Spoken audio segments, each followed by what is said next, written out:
do some more reading out of Taken, Inside Alien Human Abduction Agenda by Karla Turner Ph.D. And, a higher side chat. That's something you should definitely follow. Greg Carlson's doing some good work, as always, and he just interviewed Hugo Newman, New Discoveries of the Gobekli Tepe and Karahan Tepe and other ancient sites. Interesting conversation. There's overwhelming evidence that the Earth is a lot older than 6,000.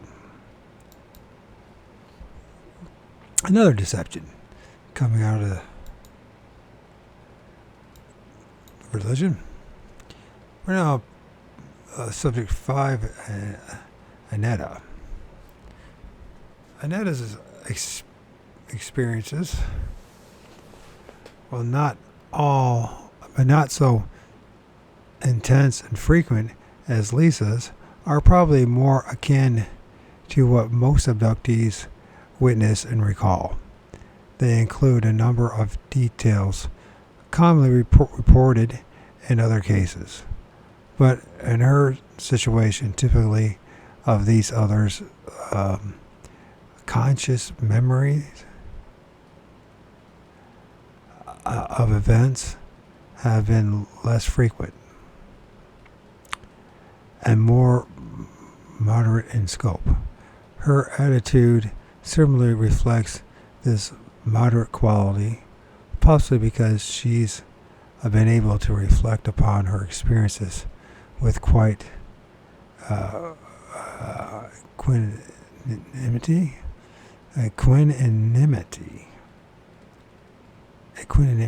Let's figure out what that word means, so we don't presume that we know what we're talking about.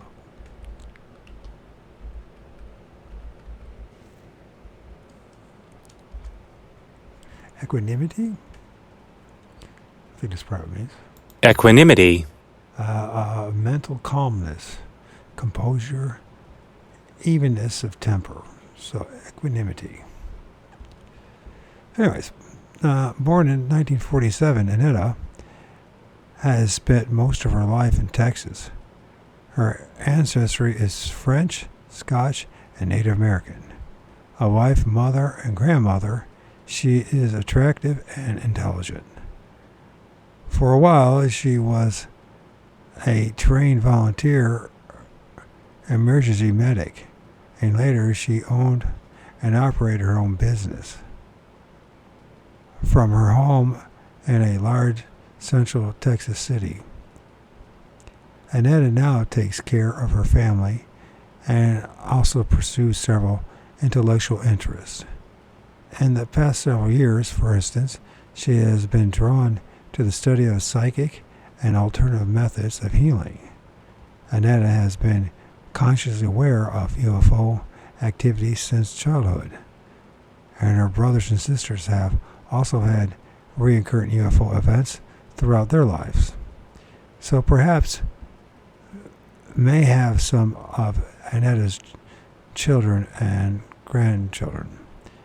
Her first conscious encounter with an unknown was at the age of 5.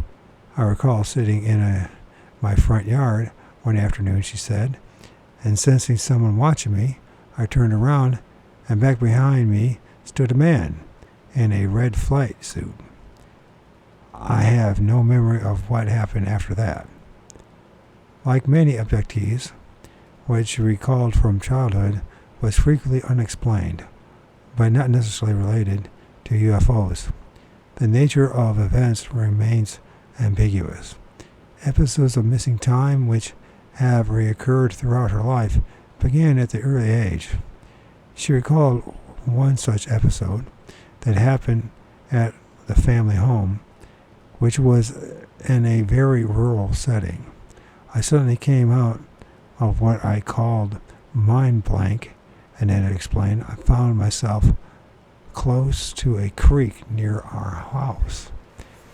I did not know how I got there, The strangest thing was that I was clothesless and shoeless. It was a miserably cold day. Interesting, I wonder how much it was. While these two events in isolation do not necessitate a UFO-based explanation, in the context of Annetta's lifelong experiences, they prove to be very typical of abduction patterns. And the third consciously remembered event from her childhood did bring UFOs into the picture. When I was 12, Annetta reported, my brother shouted one night for me to come and look out the window. I did, and just above the tree line, about a quarter of a mile from our house, was a large band of beautiful lights moving from west to east. They appeared to be all on one craft. My brother was around 10 at the time. He said it was a UFO.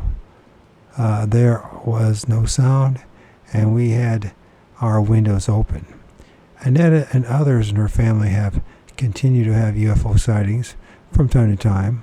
Her older brother, for instance, who is a long-distance truck driver, has reported a number of sightings, especially in the southwest part of the country.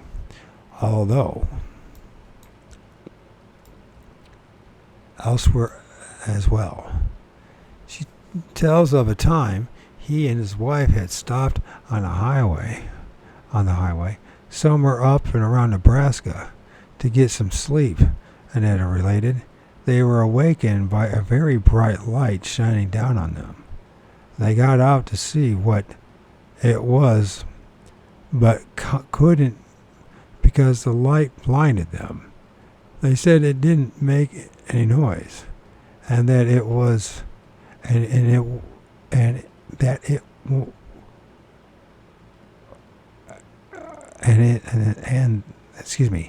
that is what frightened them. They jumped back in the truck and headed to Scotts Bluff, whatever it was, it followed them all the way. For Annetta, the strange experiences continued into her adulthood. In 1970, she lived in Houston for a while. It was there that a number of events occurred. The most traumatic and terrifying was in 1972, when, at age 25, Annetta had her second encounter with a man in the red suit. As in the initial meeting, this occurred in the daytime when Annetta was conscious. But as in most abductions, her state of mind was soon altered as the strangers intruded into her home, took control of the situation.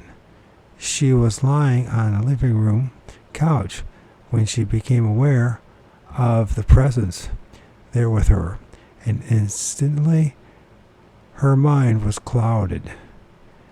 She saw a man who appeared human-looking and everywhere bend over her.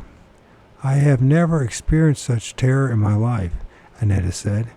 It was like a demon, and that I knew the human was raping my body, but I did not feel anything at all. The rapist had not come alone. I could see maybe 3 others, Annetta reported, standing by the table, but it was like seeing them through frosted glass. I could make out their bodies and the red suits, but could not really see any details. She has no idea, therefore, if the other figures were human-looking, like the rapist, or alien. She does remember that after the forced intercourse, the red suit man spoke to her about something, but the only communication that stayed with her consciously was his statement, I'll be there to help you. Annetta does not remember what may have happened after that, but as soon as she was aware that the men were gone, she reacted in a very conscious state of mind. I was so terrified, she said, that I grabbed my children and got out of the house immediately. The trauma of the event had disturbing effects on Annetta for a very long time. It was very embarrassing to say this, she confided, but after the experience, I started wearing a tampon 24 hours a day so they couldn't do it again, as if that would stop them. Not long after the assault, Annette experienced a relocation event, presumably with the congruent missing time. At one moment, she was conscious of being in a certain location, and then the next moment, without any sense of having lost consciousness, Annetta found herself returning to awareness and being in a different place. I was on my way to the grocery store, she recalled, and came to a stop sign. There were no other cars in sight in any direction. I started to turn the corner. The next thing I remember is snapping out of my mind blank and being in a different location on West Road. I looked in my rear view mirror and there was a car parked on the road that wasn't there.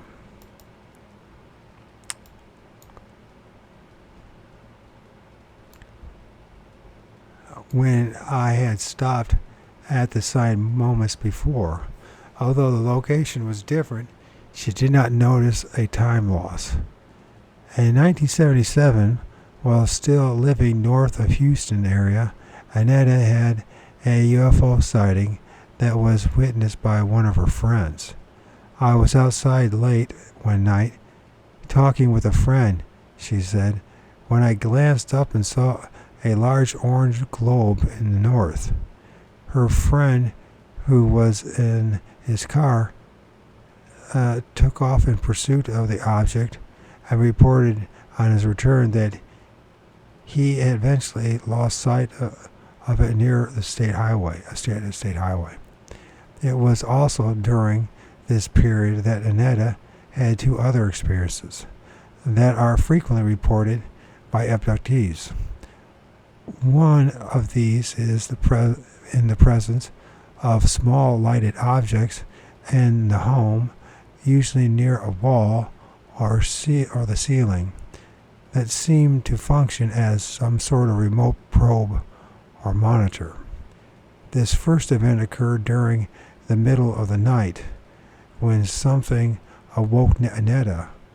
Looking around, she recalled, I saw a multicolored triangle moving against my bedroom wall. She could see that the object had a device or design in its center, where pink, orange, and other colors were moving around. Her reaction to this strange sight reflects a maddening yet typical response that abductees report in such situations. Instead of reacting with surprise, curiosity, or even consternation, as would a person whose mind was not being controlled, her response was quite passive. I thought, a mandala, how pretty, she said. Then I just went back to sleep. This is apparently a program response that other abductees report. It has proven usual to precede an encounter. If anything else occurred that night with Annetta, however, she had no memory, conscious or dreamlike, of further activity. The other experience was much more physical and less directly tied to alien intrusion. It has been reported, however, to occur following abduction events in a number of other people's situations. Annetta developed a rash which seemed to have no mundane cause. It rapidly covered almost her entire body, and a doctor she consulted could not give her an explanation. It looked like I had snake skin, she described. It took 6 weeks to go away. The pattern of activity in Annetta's life thus far had shown occasional intrusions and sightings, but in the late 1980s, the activity noticeably began to increase. The timing may be accidental, as many abductees woke up to the fact of their encounters in 1886 through 88. Huh, really? I graduated in the middle of that from high school. Although at the time Annetta wasn't aware of the implications. This new phase of her involvement may have been marked by a possible missing fetus episode in 1985, when she began experiencing some suspicious physical symptoms. She consulted her doctor and was very surprised to discover she was pregnant. Having already raised a family of 3 children and considering her age, she decided to terminate it, but the results of the operation proved to be as surprising as the unexpected pregnancy itself. I went to have an abortion, she said. After my OB-GYN, or GYN, I guess it is, OB-GYN, assured me that I was pregnant. He reported the procedure and said that he would not find any fetal tissue at all. He was as puzzled as I was. Whether this was one of the by now familiar procedures of aliens, implanting a fetus and then returning to retrieve it from the host mother, Annetta has not been able to determine.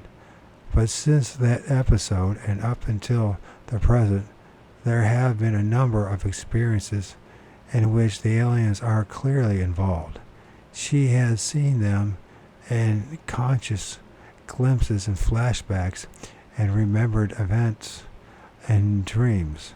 She has engaged in telepathic conversations with some groups of entities, at times generated by them, at times by her, and as usual, there have been peripheral and confirming external evidence in some instances.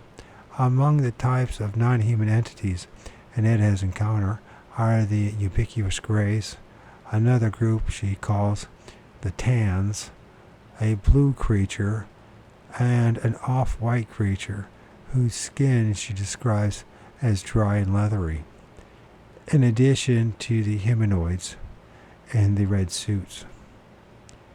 Although she is conscious of a single event involving the Greys, Annette came away from the experience with a definite idea about the creature's attitude towards her. As far as the Greys go, she said, I have only one memory of an encounter. It was not pleasant. In this sketchy recollection, Annette was inside what appeared to be a typical craft. She was being escorted through a corridor without any sense of the destination or of any preceding scenario. There was the feeling of dislike on the part of one of the Greys who was leading me down the corridor, she recalled. I mean, he didn't like me or just didn't like humans. It was as if he had a somewhat distasteful function to perform. By the way, she said, this dude had a short, squatty looking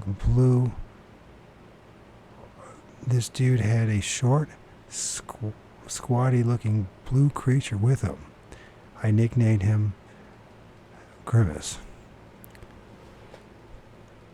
Like so many others in these situations, with no accurate, authoritative explanations or sources to help them understand the aliens and their activities, Annetta has had to invent her own terms and phrases.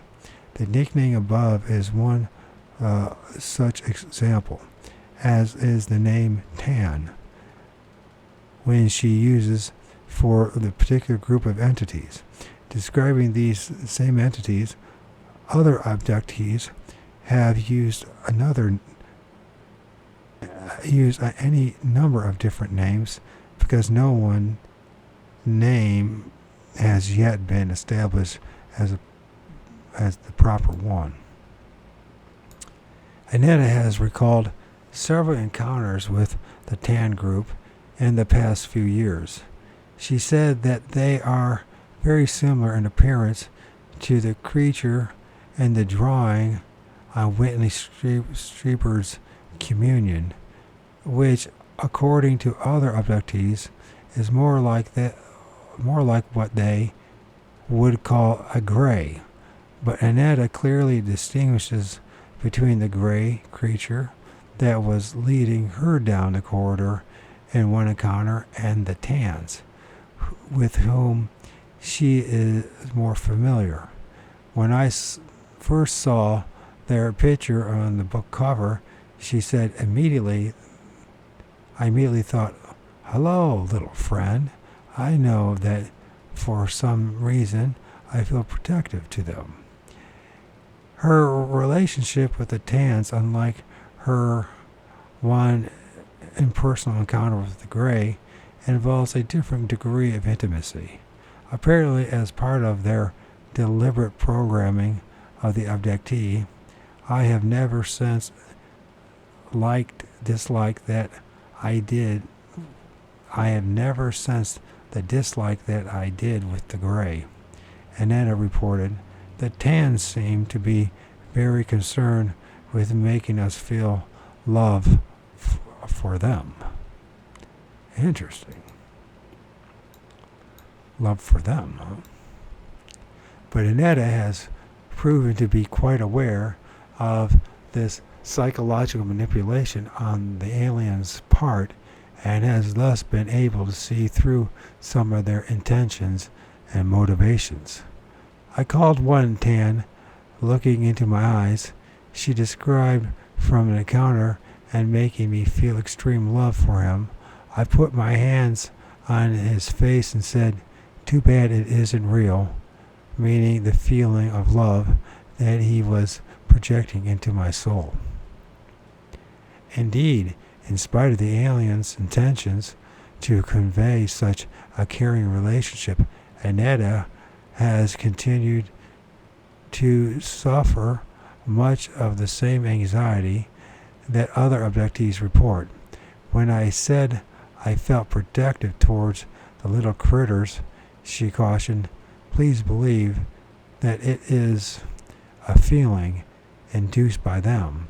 The rest of the time, all I feel is apprehension during the day and dread going to bed at night." This anxiety very often causes disruptions of the abductee's sleep patterns, usually occurring nightly at approximately the same time. As happened with Annetta, I do still get scared sometimes, she confessed, and I still wake up around 3 to 3:45 a.m. and huddle under the covers, frightened, and lie there with my eyes glued to the bedroom door. This stress response, according to mental health professionals who have studied such situations, shows up in cases where an actual traumatic event has occurred. It may be that abductees continue to wake up at a certain time each night because a traumatic event had occurred previously at that time, as if a preventative warning, a wake up and protect yourself alarm, is sounding subconsciously. The ongoing feelings of fear and intrusion are fostered not only by the consciously recalled encounters, but also by situations in which external evidence points to unremembered events. For instance, without any conscious memory of a disturbance or problem associated with the area, Annetta has a phobia about driving alone along a certain stretch of U.S. Highway 287. There is, however, a possible connection with her alien involvement. This stretch of highway is where my older brother called us to look out the window one night. She said to see a UFO going over a treetop level, at treetop level. And although she remembered nothing further about that night, her phobia about that area is suspicious. So are the various marks and injuries she has discovered on her body. Lots of mornings, Annetta says, I have gotten up feeling like someone beat me up in my sleep. This is another common abductee report. Waking up with sore, damaged feeling muscle and joints. Damaged feeling muscles and joints. I have waked up with bruises on my arms, shoulders, legs, and she continues with no idea where they came from. I have found scratches that I could not remember having gotten the day before. The evidence of vigorous physical activity during the night, although unremembered, comes from more than just Annetta's sore or scarred body. However, in one instance, she woke up in the morning and felt an unfamiliar pain in her right hand. I sat up in bed, she explained, and found that sometime during the night my ring had been squashed on my finger. She managed with effort to remove the ring, but neither her husband nor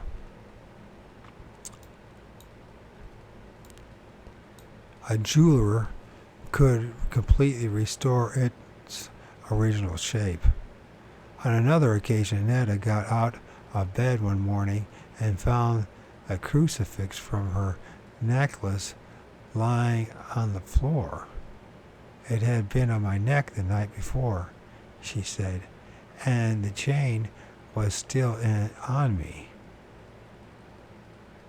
But the only way to remove the crucifix is to remove the necklace and take it off the chain. Here go the connection with the Christianity and Jesus again.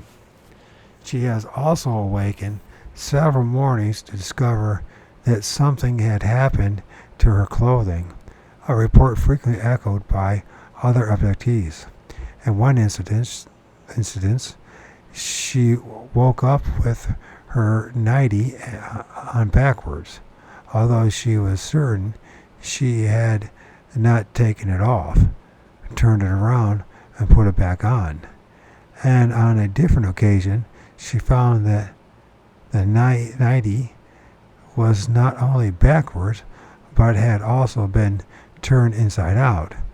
And the night during one of these events, she had an altered state experience in which she recalled a group of tan aliens observing her as she was free-falling, an event which did not feel unduly upsetting for some reason. Annetta had quite a severe reaction to another similar event, however, venting much more emotion than the situation seemed to call for. It was in the winter, during the Christmas holidays. One night, she had worn socks to bed for extra warmth. Then she woke up the next night and found that one of her socks was missing. Annette became extremely upset and angry with her family. She said she was very belligerent towards them, even accused them of playing a practical joke on her. One which didn't strike her as humorous. Annetta was also physically upset that morning, suffering from a violent headache and nauseous, which caused her to vomit. Yet there was no illness that accounted for the symptoms. Still, she might not have been overly concerned about the vanished sock and her physical problems if her young granddaughter hadn't made a disturbing comment. The 7-year-old child told her grandmother that some mean men that had come in and taken her away during the night. When Annette asked her to describe the mean men, the little girl called them the mushroom men. "What are the mushroom men?" Annetta asked. Her granddaughter then found the Book of Missing Time by Bud Hopkins and pointed to the drawing on the cover. Annette asked the girl to make a drawing on her own. It showed a long-necked humanoid being with a head shaped like an inverted light bulb. The eyes were black, large, and slanted. The nose had 2 nostril holes. The mouth was a straight, thin line, and the chin was more rounded than in the drawing of the cover of Missing Time. The girl said the creatures were about a foot tall, the gray-skinned, and had 4 fingers rather than 5. A detail not apparent in the cover picture.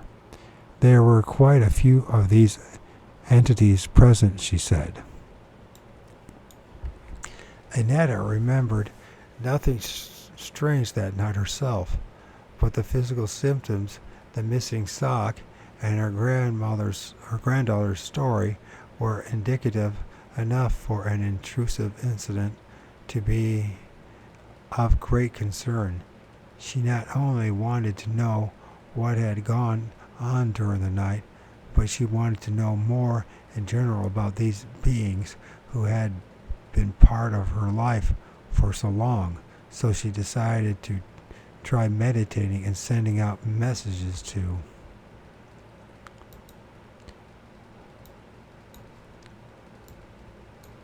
the aliens.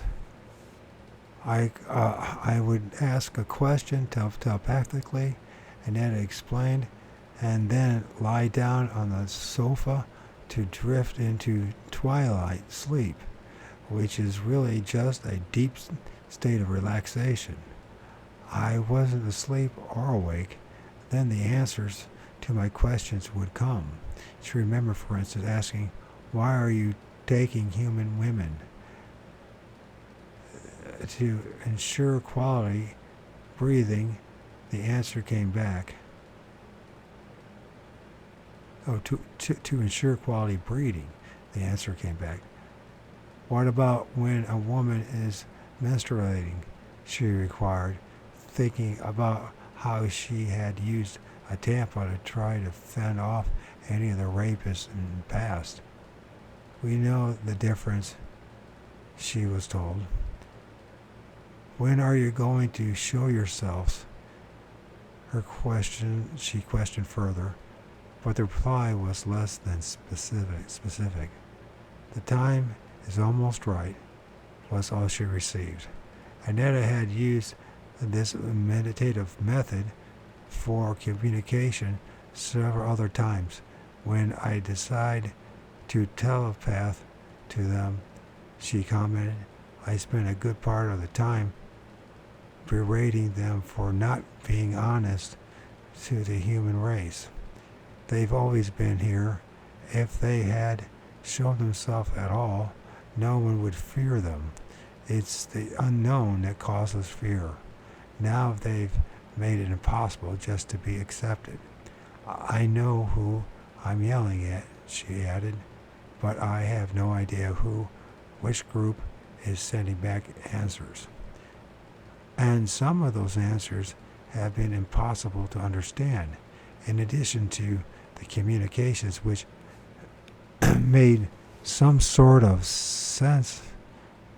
It only works when the year arrives and transmogrify. For example, Annetta has also gotten messages containing unknown words and meaningless phrases, including one puzzling reference, the star planet Phil.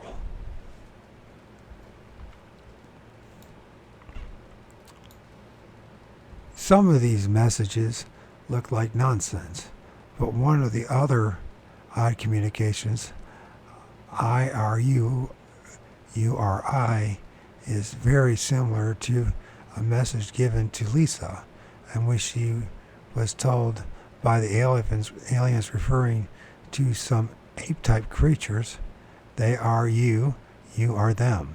If the capital letters of Annetta's communication are written out as words, it would read IRU, URI. The import of this phrase is clearly similar.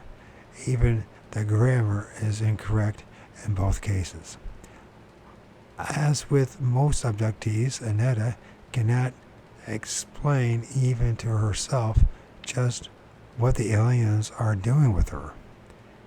She certainly doesn't accept all the communications and encounters as objectively real. I suppose that a lot of these encounters are alien-induced dreams, she commented, for the purpose of making you feel comfortable with them. As for the controlled freefall, I think they were creating an enjoyable flying experience for me because I have a horror of flying, and it may be necessary in the future to fly with them when the planet tilts in order to save my life. Of course. End of the world again. Her reference to the planet tilting comes from a scenario she has been shown involving future global catastrophe. So future global catastrophe. Such scenarios are so common among abductees that this type of information may well be part of the widespread programming included in the alien agenda designed to serve some purpose which is not yet clear. And most of the abductees who are told about the coming destruction also report, as does Annetta, feeling that they will have a job or task to perform in conjunction with the catastrophe. It is like I have always known that these things, UFOs, aliens, and the predicted destruction are coming, Annetta told me, and that I must try to convince people and also learn things that would help not only my own survival afterwards, but I must also be able to help other survivors. For instance, I was told as a child that children must be protected. Annetta then admits that at least part of the alien programming has been an effect on her, but she doesn't let herself accept everything they tell her and show her.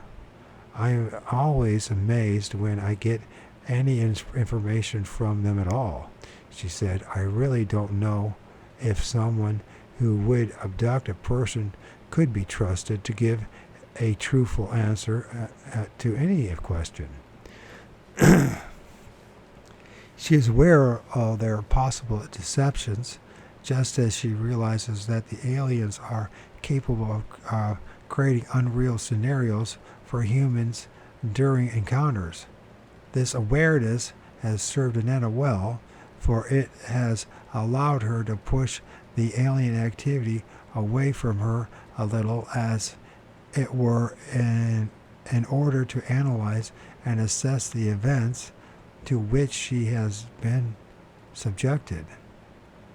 It also has kept her from jumping to conclusions about some of the things she has remembered. One recent possible event, for instance, Annetta describes as a regular dream in spite of the presence of UFOs in the scenario. I dreamt last night that I was standing in my backyard and looking up into the night sky, she told me. I saw a rectangular UFO sitting poised about 500 feet above the house. It had rockets on the side and started flying at a line of trees fairly close to the house. I ran inside and my doorbell rang. And one recent possible event, for instance, Annetta describes as a regular dream in spite of the presence of UFOs in the scenario. I think I just read this right, but I'm going to read it again. I dreamed last night that I was standing in my backyard and looking up in the night sky. She told me I saw a rectangular UFO sitting poised about 500 feet above the house. It had rockets on the sides and started firing at a line of trees fairly close to the house. I ran inside and my doorbell rang. She said the next segment of the dream involved a scene in which she and I were together discussing about the book project. But after that, a very different episode occurred. Next, she said, I was visited by some military sorts who were trying to get me to tell them about UFOs. I refused. I kept saying, I know nothing, I know nothing. IKNKI.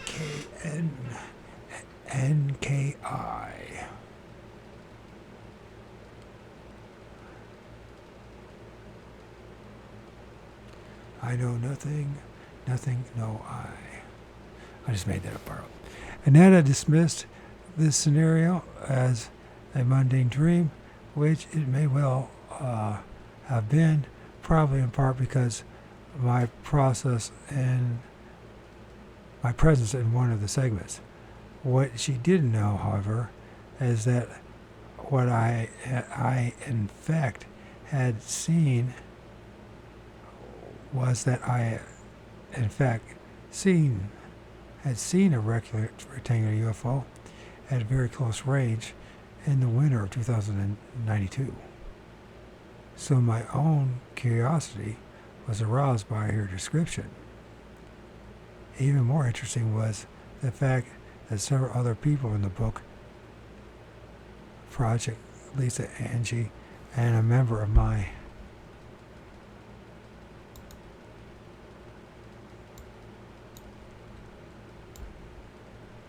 family have reported very similar situations to the military interrogations.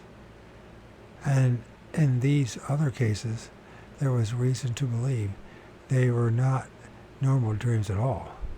For Annetta, however, the evidence of the dream's reality was not very strong, which is indicative of her tendency not to overreact to possible or actual alien encounters.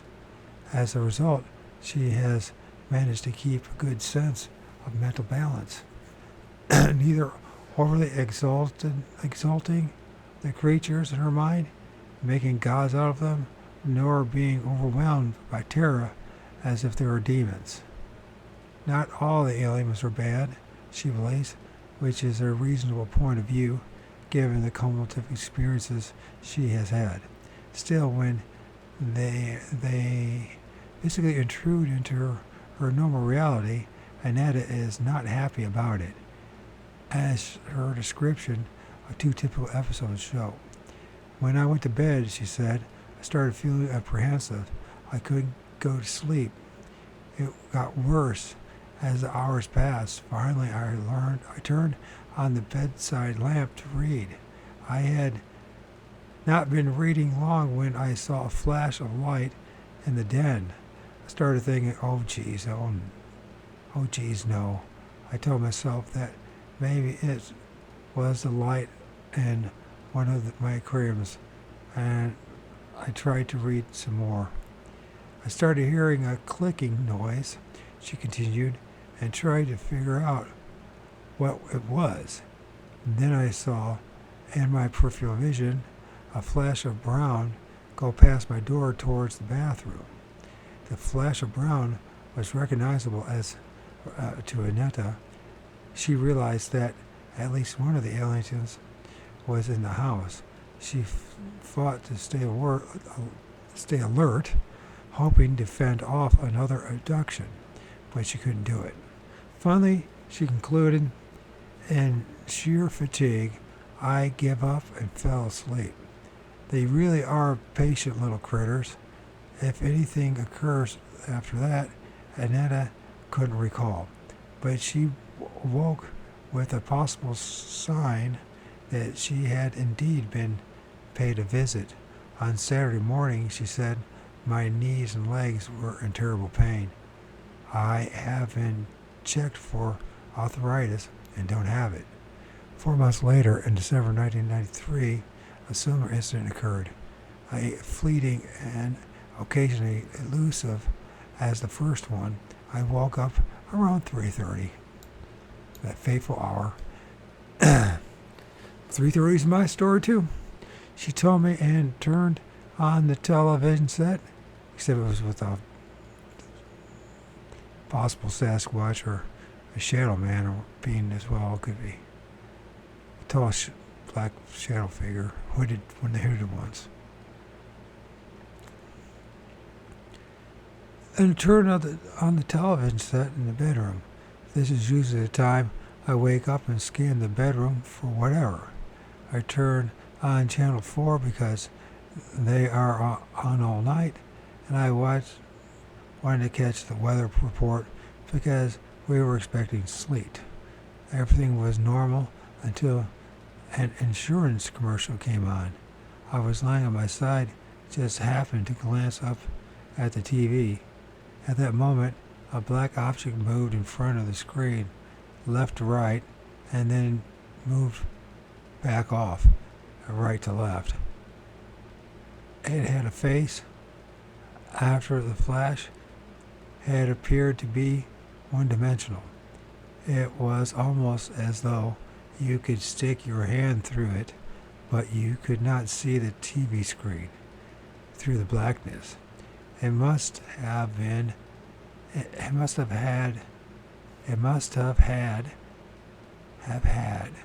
intelligence, because as soon as I thought, what the hell is that, it moved back off the screen. I was fighting to stay awake, as if it wouldn't bother me if I were awake. Shortly thereafter, I felt the old familiar zap through my body, and I was out of it. When she ended up having out-of-body experiences.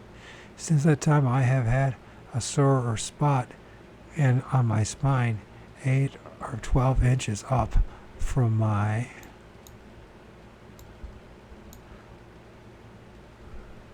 Cossack.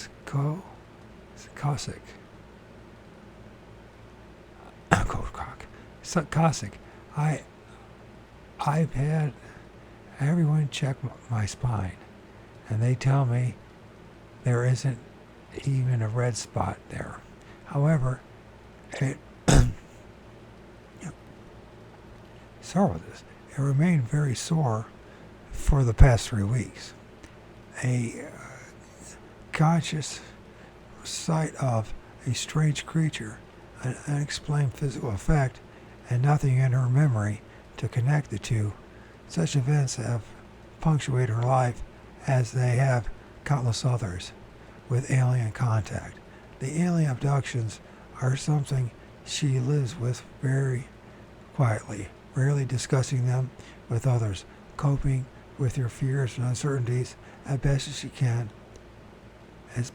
she can on her own. The experiences have changed her views, her habits, and her desires and fears.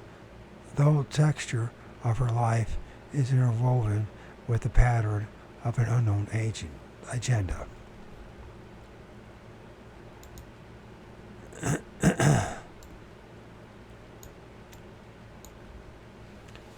Probably a good place to stop.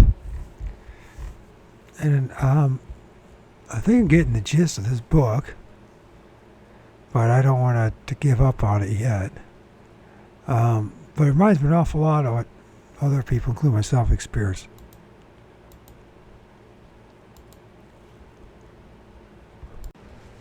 Okay. Get back to the reading. We're talking now about Beth. This would be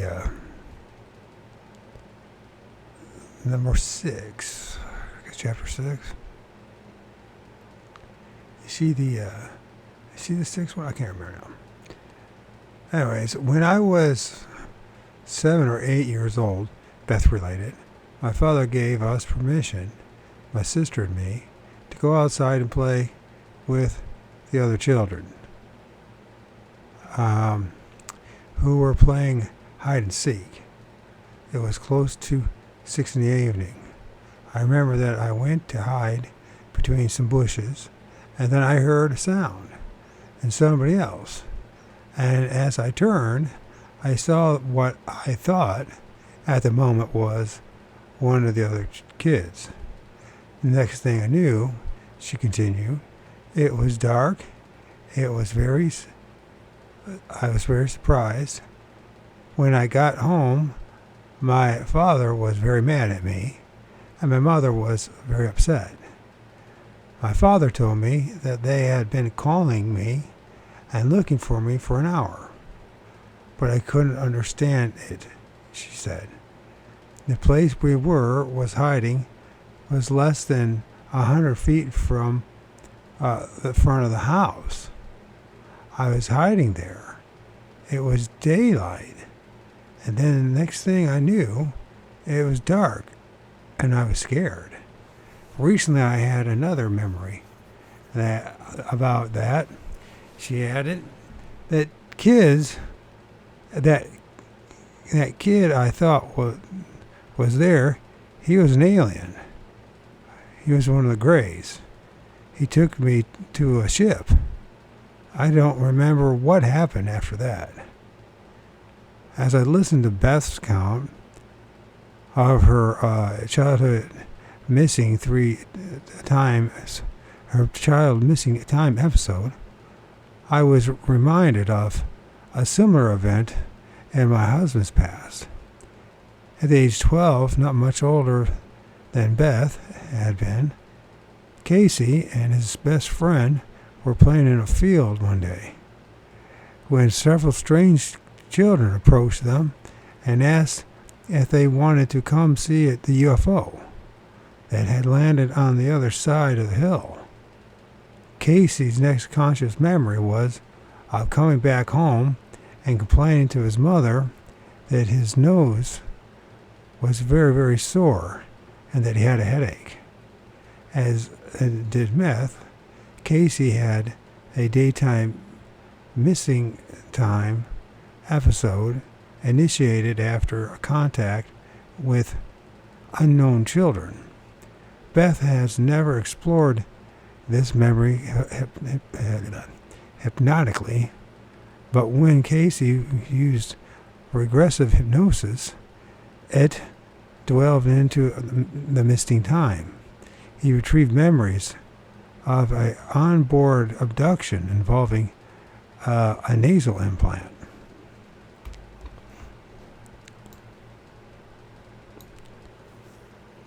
This was not the only similarity between Beth's experiences and Casey's.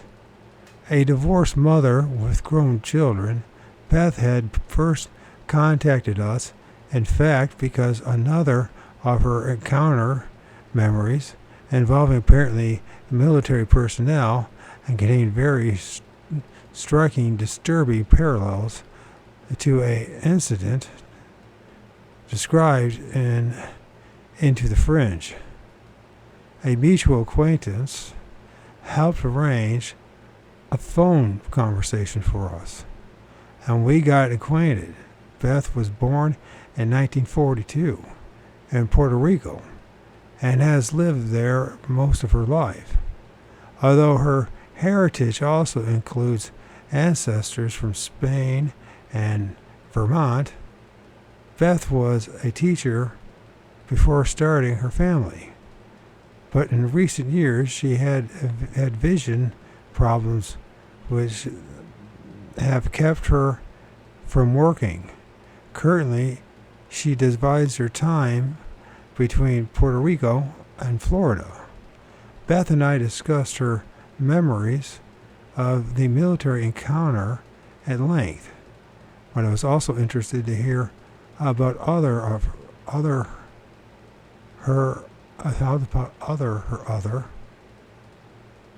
That didn't make any sense. I was trying for her other experiences. Okay, that's how it's written. Anyways, what's going on? Especially since she lived in Puerto Rico. A great deal of UFO and alien activity has been reported in the past several years. Much of it is in the area where Beth lived wait a minute. What the hell happened here? A great deal of UFO and alien activity had been reported in the past several years. Much of it in the area where Beth lived, but all over the island as well. Okay, I would have said it differently. Okay, in fact, all the U.S. territory, there may well have been more recent UFO activity in Puerto Rico than anywhere else. To judge from Beth's account, it has probably been going on for quite a while. In addition to the early missing time event, she has conscious memories of many other strange experiences from childhood, well back into the 1950s. Her first UFO sighting, for example, occurred only a year or two after the hide-and-seek episode. Beth was walking to the store in the late afternoon when she looked up and saw a huge ball of fire. Great balls of fire, huh? Tearing downward through the sky. It disappeared behind a nearby mountain. It disappeared behind a nearby mountain. A nearby mountain, and Beth assumed that she'd just witnessed a plane crash, although she heard no sound. Jesus, criminy. She screamed and ran back across the road in the house, where excitedly she told her father what she had seen. Since he worked for the U.S. Navy, At the time, her father told her he would inquire around the military base and find out what exactly had happened. But a few days later, when Beth brought up the subject again, her father told her that she must never tell anyone about what she has seen or ever mention it again. No explanation was given, only a warning, and that made Beth believe some sort of mystery must have been involved. She was used to mysterious things, even at a young age. Even before that, she said, as far back as I can remember, I was warned,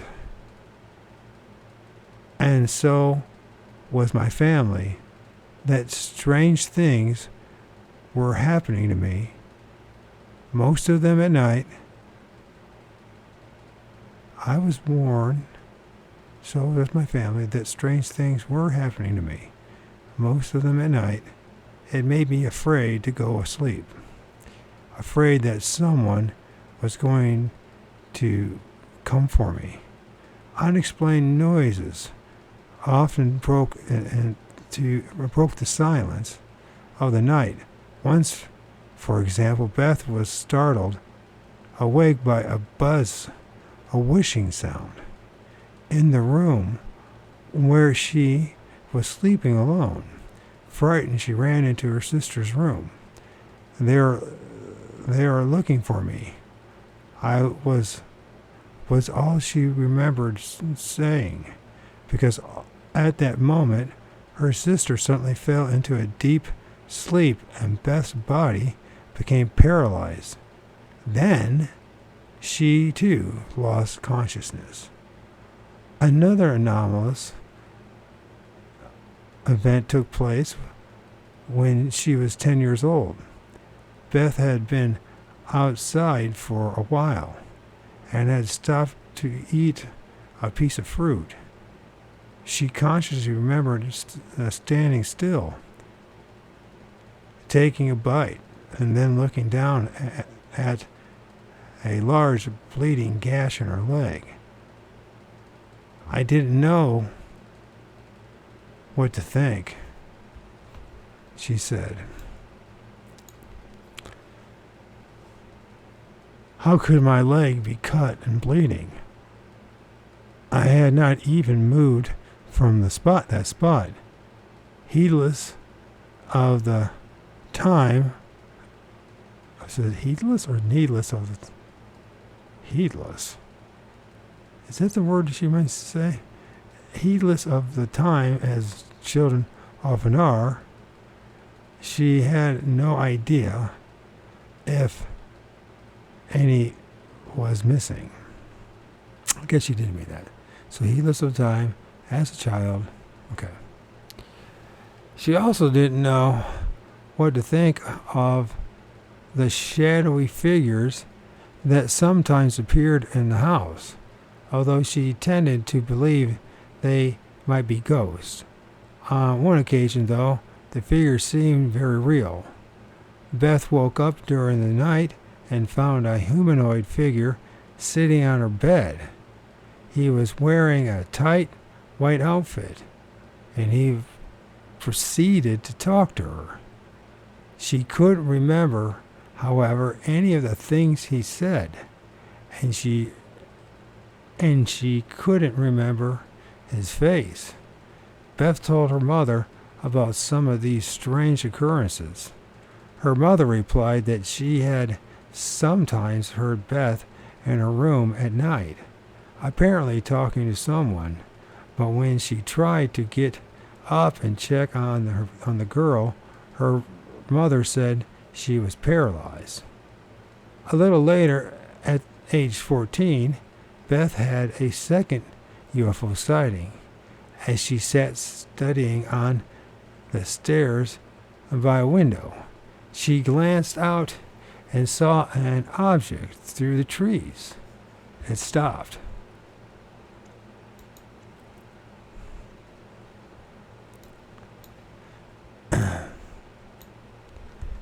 for a moment and hovered before shooting off vertically out of sight.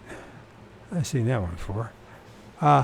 Beth learned later that one of their neighbors had also spotted the object. Even when she moved away from that house and stayed for a while after her father's death in a boarding house, the unexplained occurrences followed her. One of her roommates there woke her up once, screaming, saying that she'd just seen a weird creature standing beside her bed. The being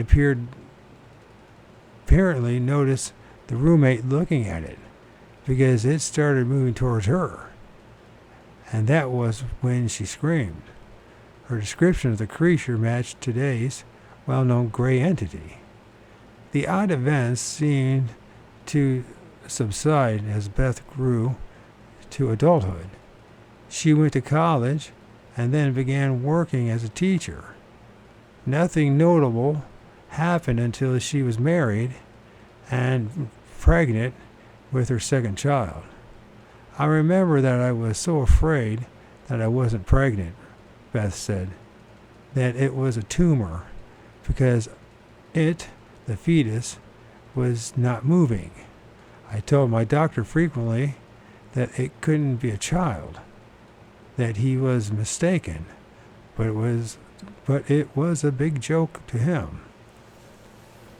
When I was almost 6 months into pregnancy, I was very worried because the baby wasn't moving.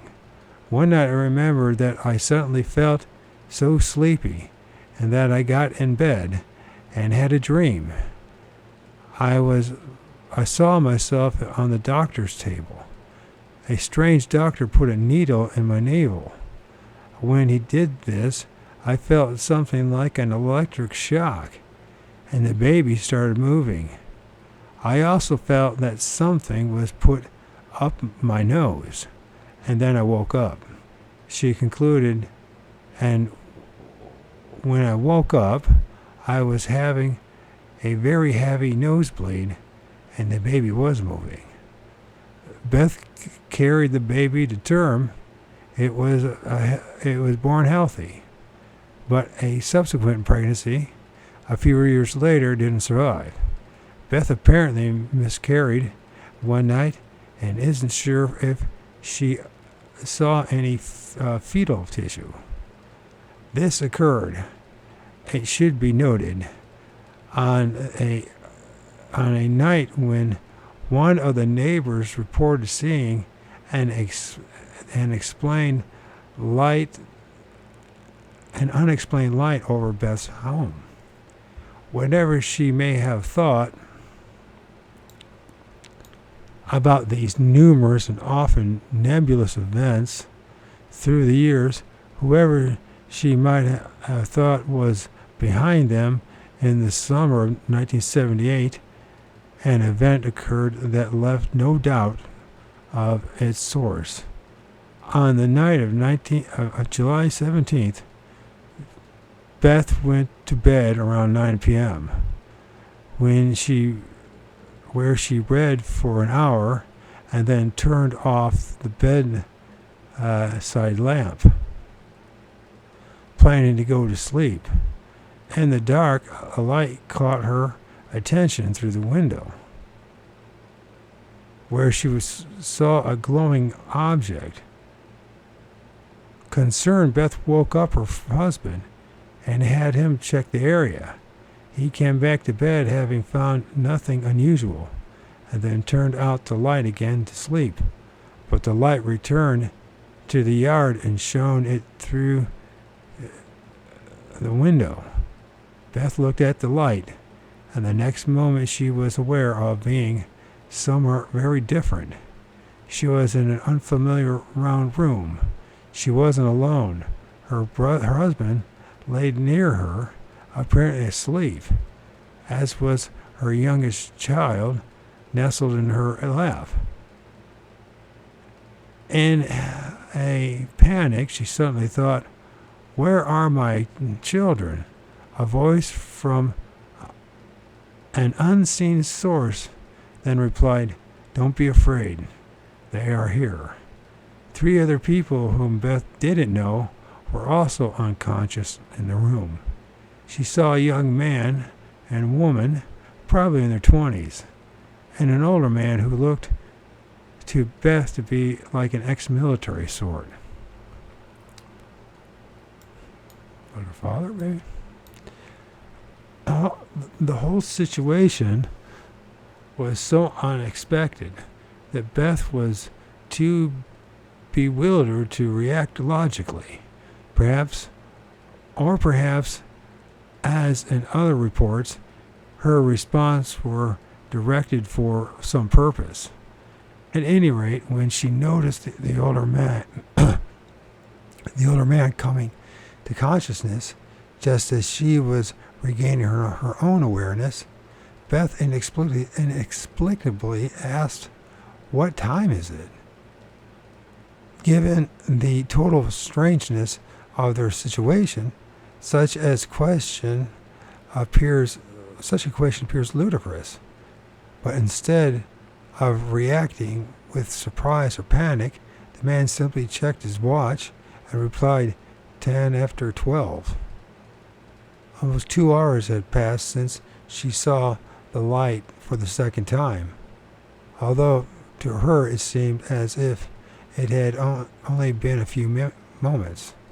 Looking around, she saw strange computer-like equipment in the room, and then she noticed some other beings, clearly not human, there with her.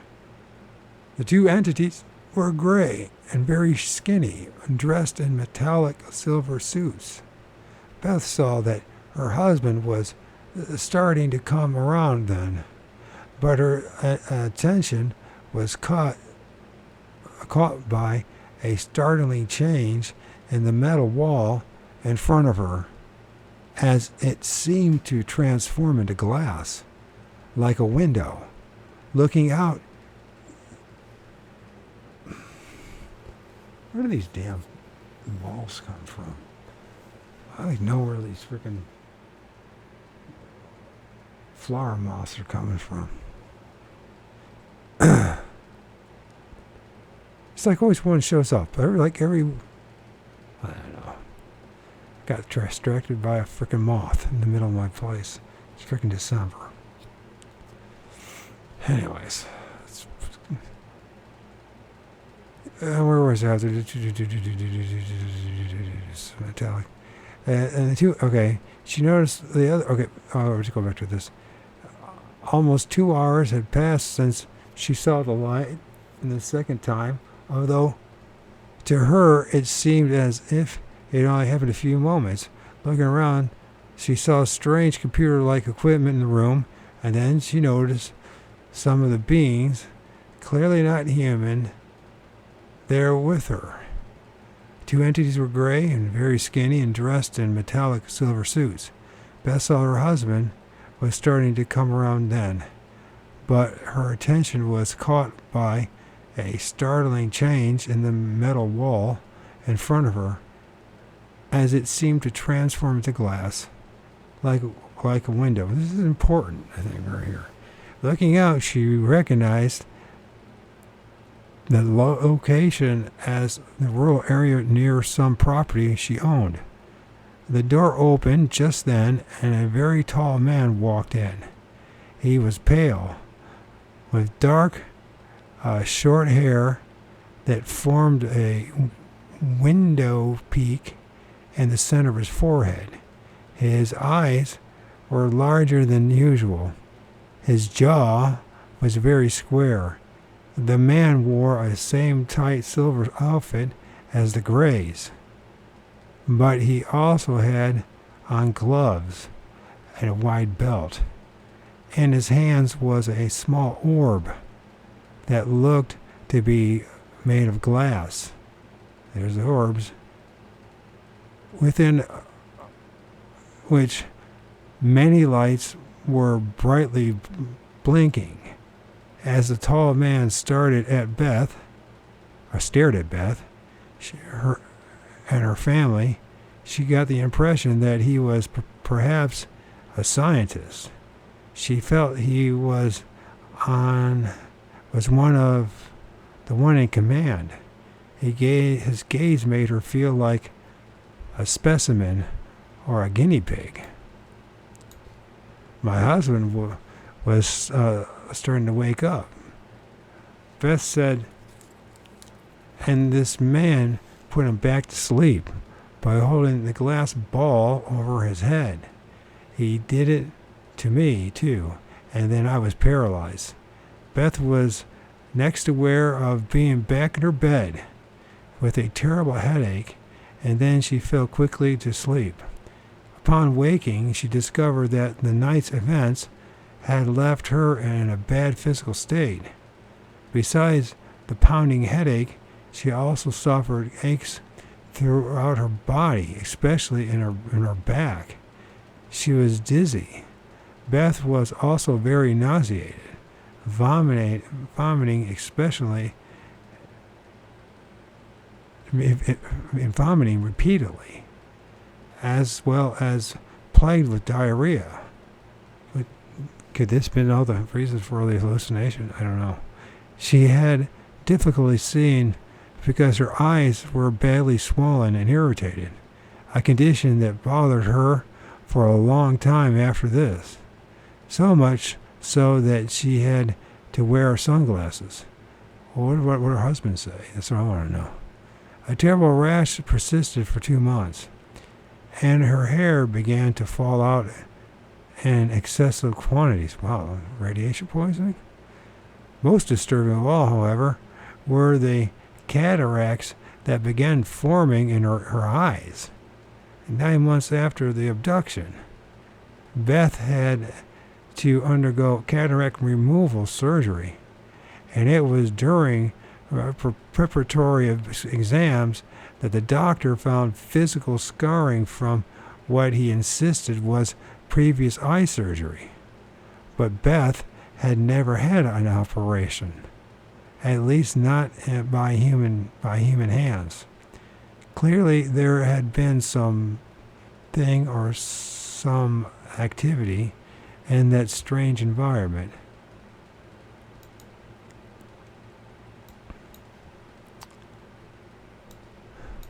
That caused her numerous afflictions. But Beth could only recall the brief scenario in the round room. She wasn't sure about the tall, dark-haired man, but she was certain that the gray being was not human. Not long after this, Beth once again saw one of the strange creatures. She had been asleep, but the sound of something calling her name woke her up. She got up and looked out the window, where one of the little beings was looking back at her. Beth remembered that he was holding a metal stick of some sort, but the next instant she found herself back in bed, and the little creature was nowhere to be seen. UFOs also continued to appear. On Father's Day 1980, the entire family witnessed one of these events out in the yard. 2 of the children saw it first and called to the others to come look.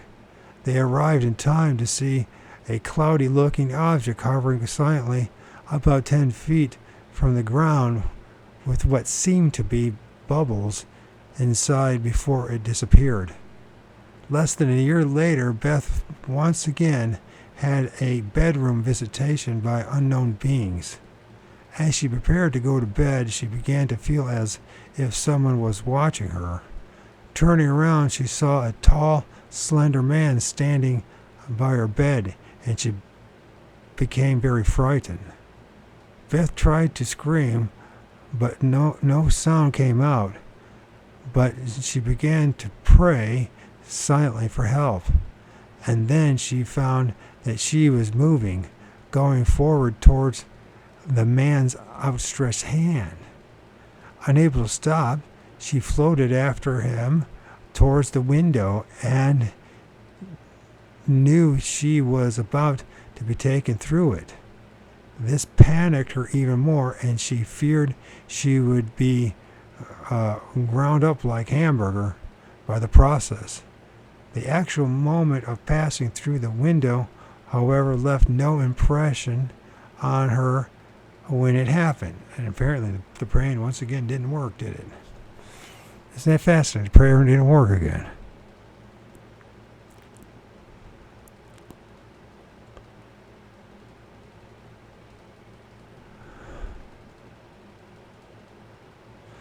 And no impression on her when it happened, and she was next aware of being in a dark place, lying down, surrounded by a feeling of great speed.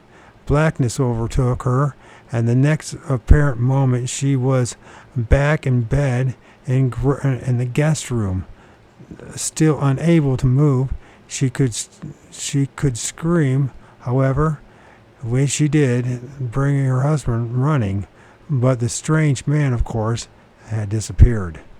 So her husband came and rescued her, but not the prayer. Jesus didn't show up, huh? Beth wasn't the only one in her family to witness the alien beings. In 1986, she and her son saw a small white entity. Beth was in bed when she was surprised to hear the sound of water running somewhere. As she got up to check for the source, her son called for her to come outside with him. "Mommy, look there," he shouted. Beth looked, but without her glasses, all she could see was a distinct white object out in the yard. Her son, however, had better vision, and he described seeing a small being by the garage, holding a garden hose through which water was running. As the son watched, he told her the little being stopped and floated away. Later, in 1987, her Beth's daughters said that 3 of the Grays had come during the night and taken her out to an area near the house, into a UFO. She said they talked together in a friendly manner, and that one of the aliens even laughed. She also reported that the presence of a strange man who told her he was going to fix her heart as he inserted a large needle into her chest. Beth believed this occurred at a time when her daughter was awaiting heart surgery. So apparently he didn't fix her heart. So he apparently didn't fix her heart, and Jesus didn't save her mama. Isn't that interesting? Now, a lot of people will be offended by what I just said there, but if you really think of what I just said, it's important. Whether you believe in it or not, in Jesus, or vice versa, or either. It was also at this time that Beth recalled having a brief, vivid dream that greatly disturbed her. In this dream, she was on a table located on location unknown, with 3 men standing around her. The terrifying part of the scenario was that a single sentence she heard spoken by one of the men: "She is expendable, and we can always use a Terminator." This experience was so unlike the previous encounters she had remembered that Beth insisted it was just a dream, but the idea and the threat of a Terminator, whatever it might be, haunted her. So did the identity of the man. Another situation arose during this time that caused her a great deal of concern, even though it seemed to have nothing to do with UFOs or aliens. Several different mornings, when she woke and went into the kitchen for coffee, she found the water jug normally kept in the refrigerator, and 4 glasses containing water sitting outside on the counter. The first time this occurred, Beth was annoyed by the inconsiderate act, and she questioned her son and daughter about it. Both of them denied leaving out the water jug and even being in the kitchen after bedtime. The next time she found the dirty glasses and the jug, and Beth became angry and found it hard to believe her children protestations of innocence in the matter. What were they doing, she wondered, getting up in the middle of the night and inviting people, visiting them in secret? Why was it done in secret? Why were they denying doing it? The questions bothered her greatly. Her children were adamant that they had nothing to do with the intermediate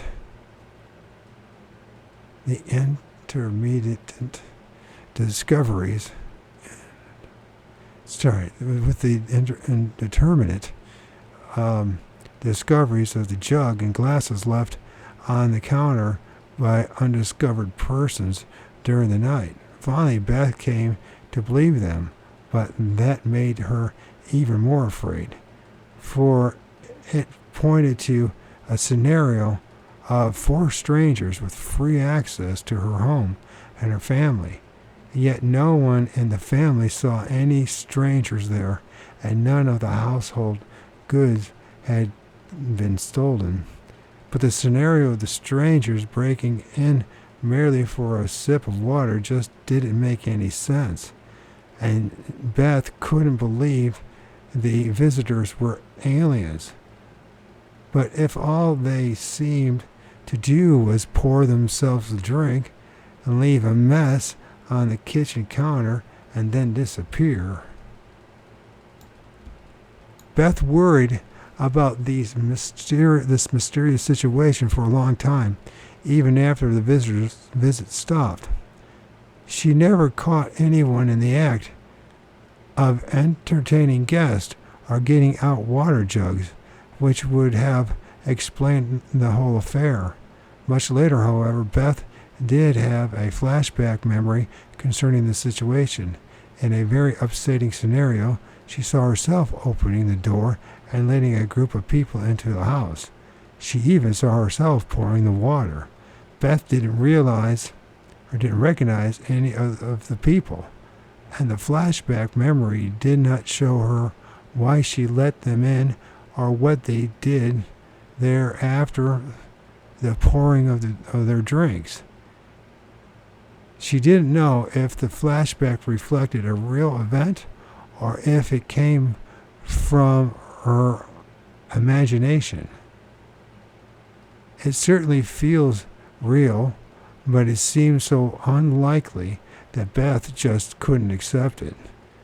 In September 1987, however, an indisputable real event occurred. Another UFO appeared and was witnessed by 3 members of the family.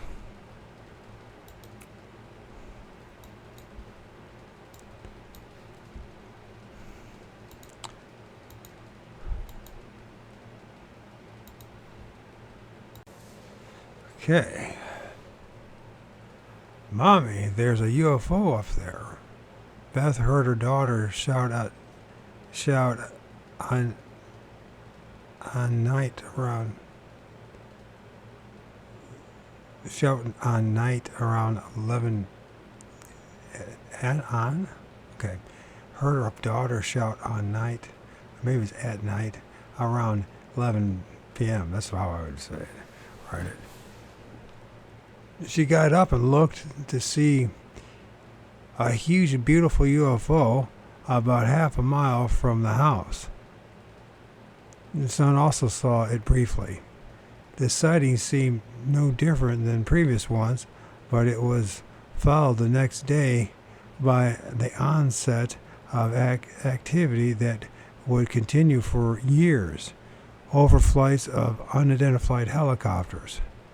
On the first day, a AWAC also flew over. Like I said, AWAC? I'm not sure what that is.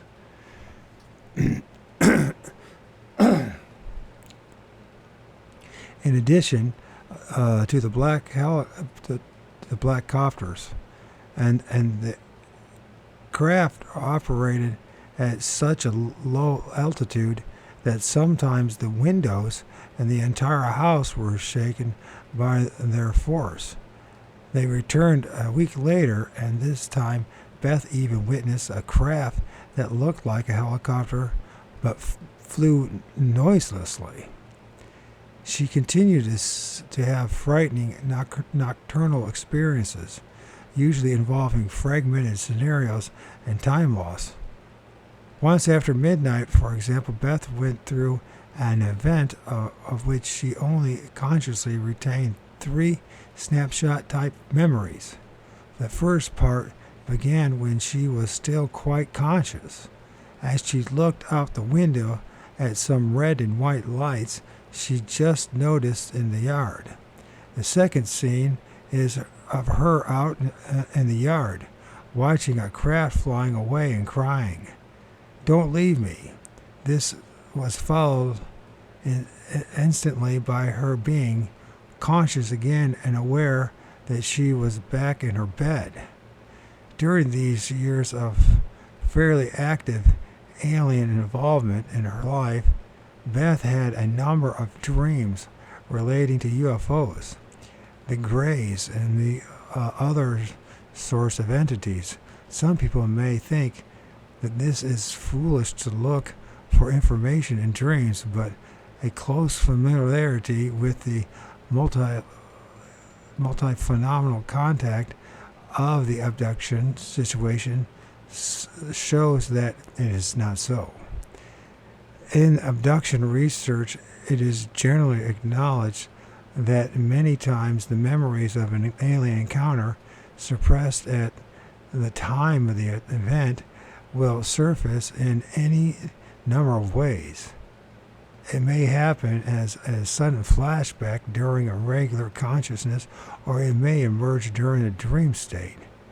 It also may be that what the person recalled as a dream was not a memory of some past event, but instead reflected an event of that particular night, so lightly suppressed that it remained in the consciousness as an altered state awareness.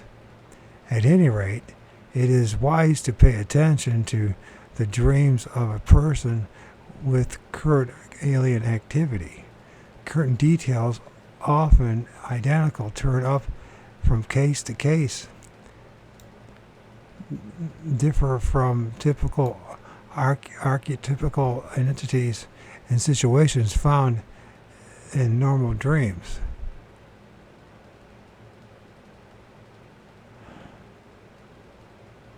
This was certainly true for Beth's dreams. In one, for example, she was with an unfamiliar alien being in an environment where the sky was pink, and she recalled seeing an animal similar to a cow.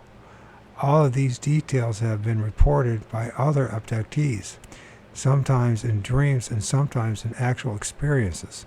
So has the scenario she recalled from another dream, being given a liquid to drink by the Greys. In a different dream, Beth was made to immerse in a heavy liquid and was surprised to find that she could breathe in it. This scenario is so familiar now that it is often included in the list of most frequently reported abduction events. Beth was concerned and curious about these dreams, and as she was about to experience the experiences she recalled consciously. So when the opportunity arose for her to work with a well-known UFO investigator and to undergo progressive hypnosis, Beth decided to do it. In early 1988, she underwent 4 separate sessions of hypnosis, all focusing on a single event, the encounter in 1978 when she remembered being in a circular room with her husband, 1 child, and 3 strangers. The following account and a composite of information from those sessions comprising all the bits and pieces that emerged during the regressions. Beth recalled that when the light shone in through the window that night, she saw several aliens were in the room. She was terrified, but one of them calmed her down and seemed to be in charge as he led her outside to a craft. The next part of her memory is patchy, for she was in a small room in which the atmosphere seemed foggy, and she couldn't see much more than several strange instruments on a table. One of them looked somewhat like a hair dryer. Next, 2 of the aliens took her down a curved hall through a door into a different area. It looked to Beth like a surgery room, and she became afraid they were going to kill her there. She cried out in fear when they placed her on a floating table. Overhead, she saw a screen upon which her insides were displayed. A 3rd alien in the room engaged in some communication with the 2 escorts. Beth sensed that he seemed more compassionate than the others. This 3rd entity, holding a black box, then moved to a position behind Beth. She could not see what he did, but she felt as if her head was being opened and her brain removed, all without any sensation of pain. After, she felt as if she were all put back together again. A cold liquid was poured over her head. Then the procedure was finished. The aliens stood in front of her, and Beth realized that mentally she was different. Her thoughts and reactions to everything were changed. It seemed as she was filled with new ideas about God and the unity of all life within the Supreme Source. Within that Supreme Source. This very spiritual moment was followed by a quite physical exam, as the aliens took samples from her skin and hair. A man with a widow's peak hairline similar to the one she'd seen before entered and made a full examination of her body, including a gynecological procedure. This was the first upsetting part of the experience for Beth, and she was especially frightened when he produced 2 long, thin needles and explained that he had to make some corrections involving her kidney and ovary. He inserted the needles in the areas of those organs, and Beth felt a warm vibration. The man said this alignment was necessary to put her glands in better condition for what they wanted her to do in service to humanity. He talked at length about changing the human vibration. Next, a young woman similar in whatever that means, human vibration. Next, a young woman similar in looks to the man came into the room and proceeded to clean Beth's body with a sponge and a liquid. She escorted Beth back to the first room, where a man continued to explain about certain things. For one, he told her that she and other human beings were chosen to carry out jobs in the future. He also described a coming disaster of the world, of course, and explained to her about working as a spiritual being for the good of humanity. The alien said that his group was here to study, collect genetic material, and avert a destructive process which humans had started. Okay. All the same messages. She then recalled nothing more than being back in the round room with her husband. Beth was very shaken by the recovered memories, and she said she had no idea why she was chosen, as they had told her. After the regressions, Beth's subconscious became more accessible because she started having conscious flashbacks of previous unremembered events. In the summer of 1988, while chatting with a friend, Beth suddenly experiences one of these flashbacks. It began with her in a small flying saucer entering a well-lit underground city. The craft flew on through a tunnel passage into an enormous cavern that contained several buildings. She also saw some UFOs parked in various locations and aliens working side by side with human military personnel.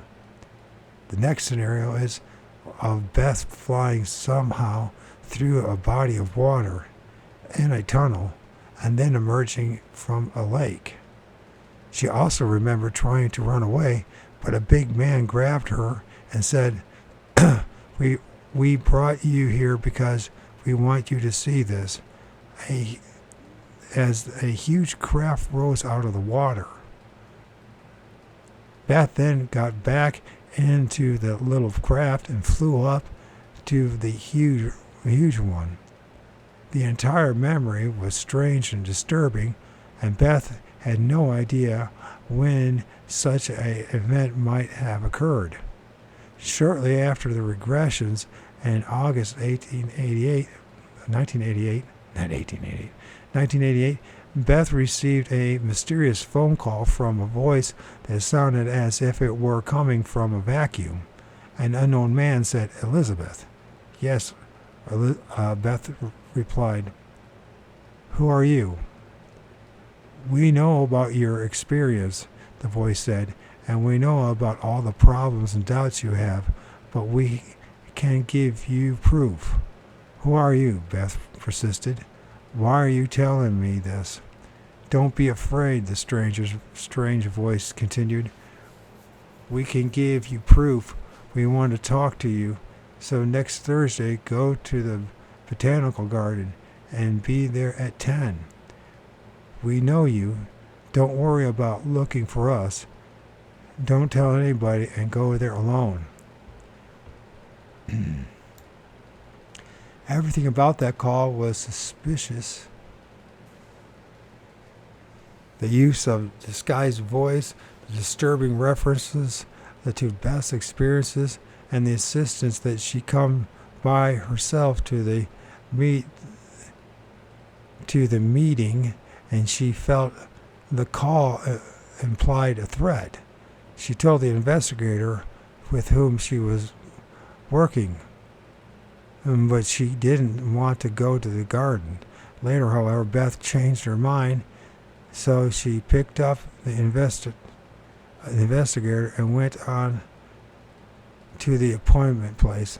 Although neither of them saw any suspicious human beings and any alien presence, Beth said a communication about love, faith, friendship, and service was put into her mind there in the garden.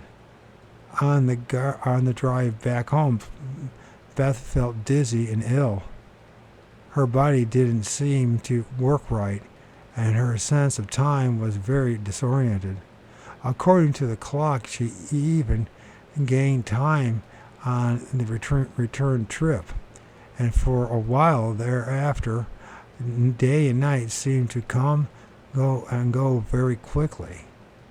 Even more disconcerting was the clear sensation of her hand passing through solid objects as she reached for them. But the bizarre perceptions eventually passed, and there were no further phone calls. In 1990, 2 years after the flashback of the underground facility with humans and aliens working together, more of Beth's memories of this event surfaced in a dream. She saw herself stepping out of an aircraft with 2 military men, and they were in a desert-like area reminiscent of the American Southwest, with buildings that matched the desert environment. A dark grassy pool of water was near a large metal building that looked like a warehouse inside. An old-fashioned wooden door opened to reveal a very high-tech metal door, through which Beth was taken into a large room. There she saw 4 big tables and a number of people. Some of them looked to be military, and some were clad like scientists, and others appeared to be regular people. A uniformed redhead man of the 2 who had brought her to the facility seemed to be in charge of her. 2 more men entered the room wearing outfits Beth described as similar to astronaut gear. They talked to Beth and the other people, although she didn't remember what was said. And then someone shouted, and a group started running towards the back of the large room. The red-haired man grabbed her, and then the flashback ended. But the next morning, Beth found bruises in the exact spot where the man had grabbed her arm. The memory felt real, but she had no idea when such a fantastic event might have occurred. Of course, mysterious things had been happening all along and continue to occur, and continue to occur sightings of UFOs and strange lights, episodes of unexplained time gaps, occasional appearances of pattern bruises and punctures on her body, and for most of these events, Beth had no explanation or memory either.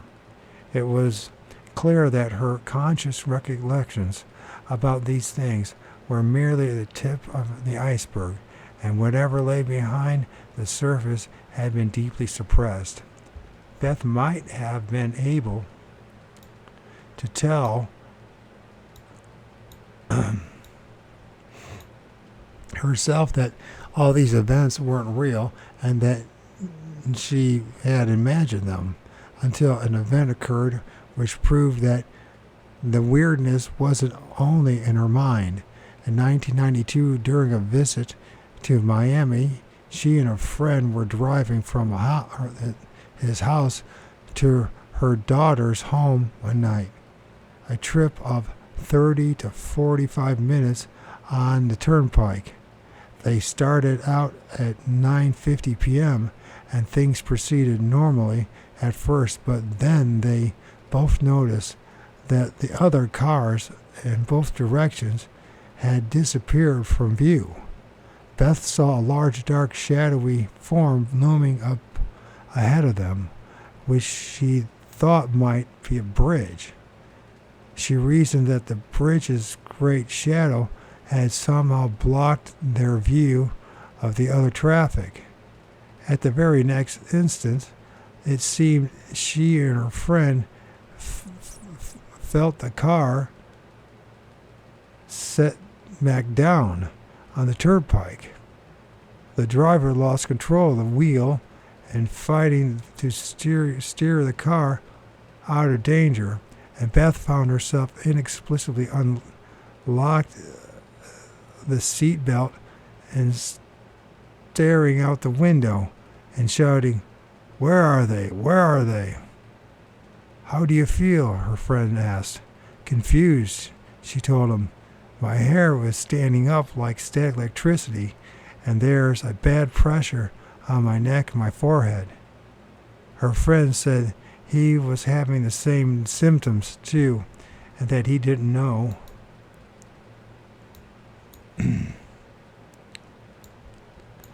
what had just happened. Beth noticed the shadowy shape was gone and traffic was thick all around them. "The bridge must have blocked our view," she told her friend, explaining about the shadowy form. But her friend, who drove that turnpike regularly, told her there was no bridge at that location. They continued on the drive, bewildered, and when they reached her daughter's home, all the lights were out and the place was silent. Beth looked at her watch and was shocked to see it read 11:55. She knew they should have arrived no later than 10:45, which meant that over an hour was missing. And this time she hadn't been alone. The mystery was just as great as ever, though, for neither of them remember anything other than being in the car. The pattern was always the same: evidence of an odd event, a fragment of a puzzling scenario, a blank in the place where the details should have been, everything missing. Every missing hour was a grievous loss to Beth, a dark emptiness in her life. She had seen aliens, she had seen humans, some of them military, but she had no clue as to what any of them were really doing.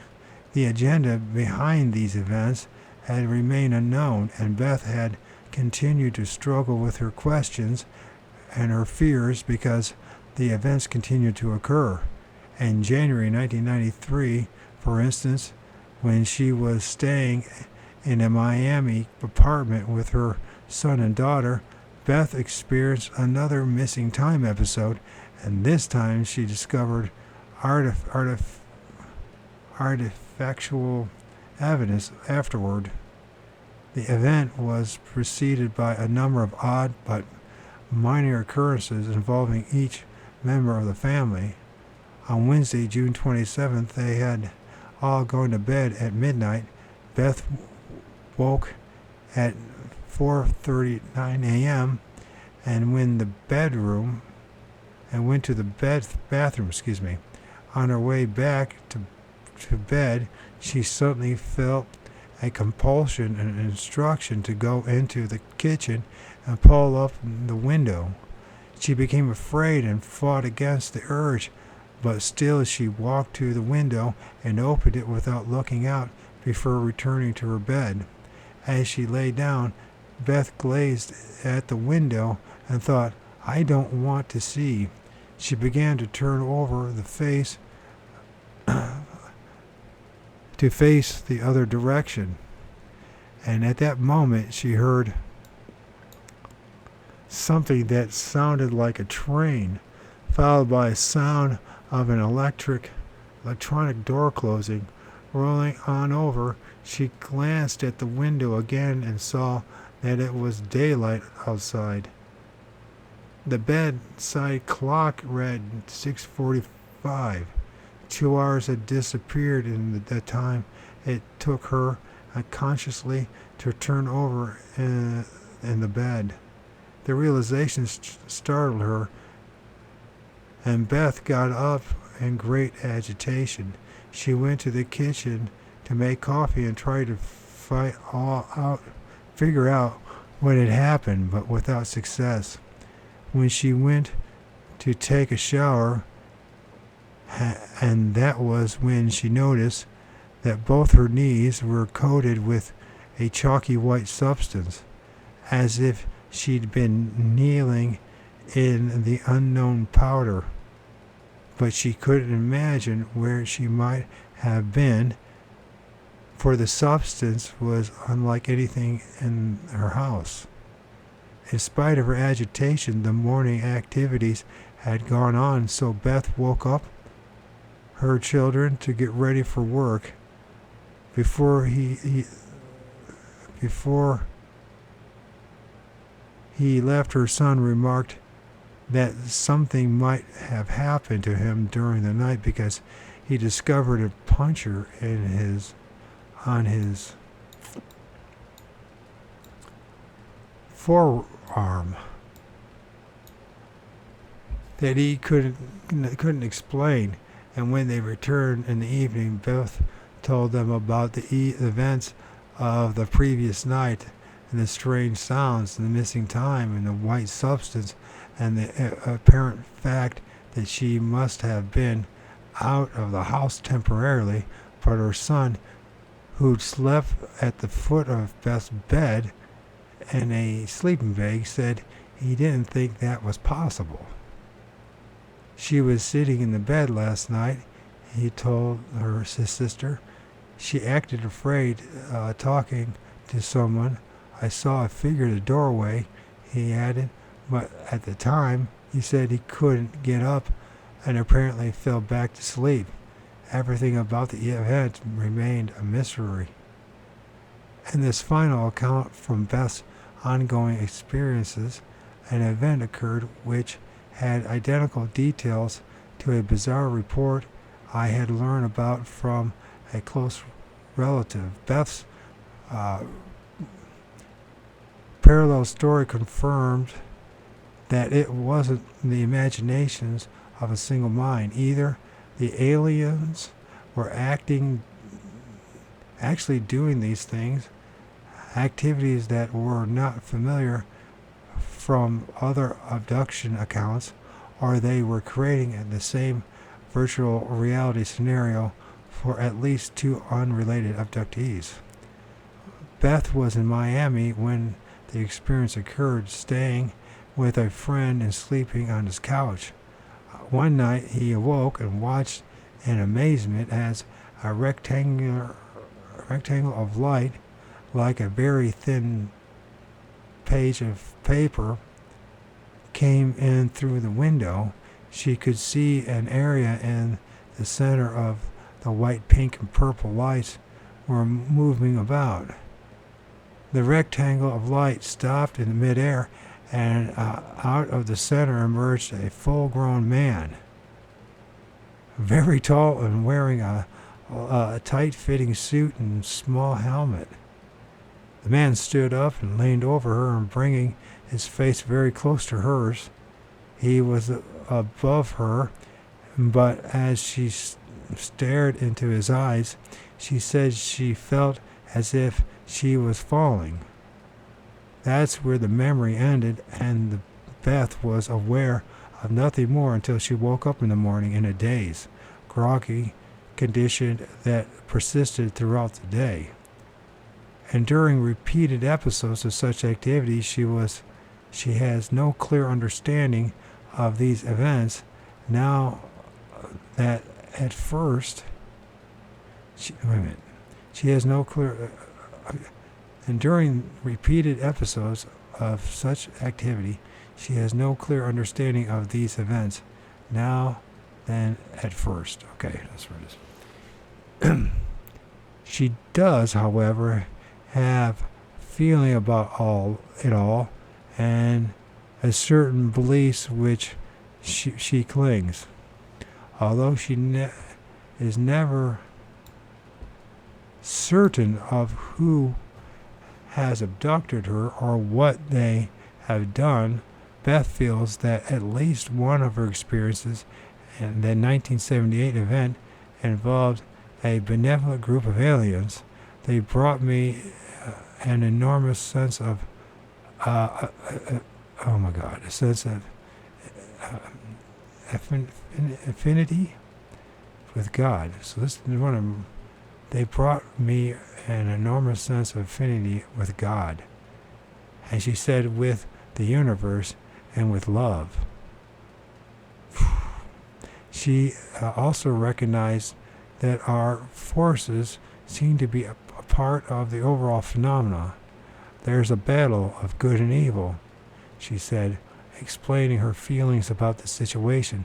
Sometimes they interact with in our lives, bringing pain and confusion, but I hold onto faith that my good ETs will help us. She feels very strongly that the future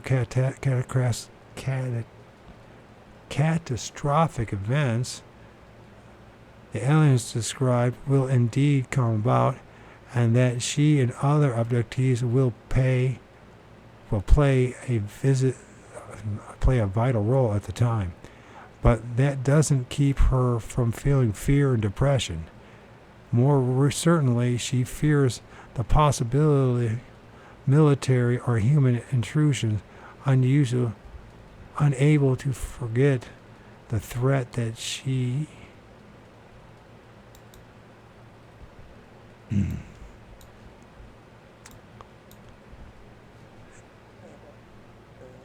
is expendable. To face these fears, she relies on her religious belief for strength. My faith has nurtured me, Beth said. I am a part of God. Faith, love, and truth will pull us through the enormity of things that are going to happen. This is the spiritual part.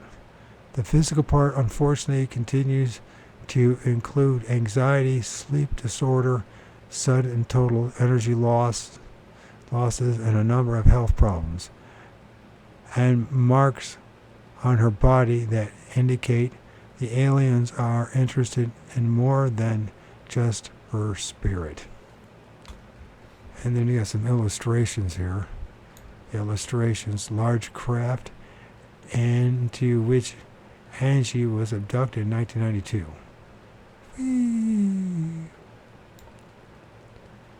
Of course, they're just drawings. Machine and aliens taking a soil sample of Angie's yard. Power suggestion, anyone? Aliens showed Angie this clone nursery. Oh, that's nice. Brave New World, anyone? Soul machine at which Pat sat and made music by touching different colored lights.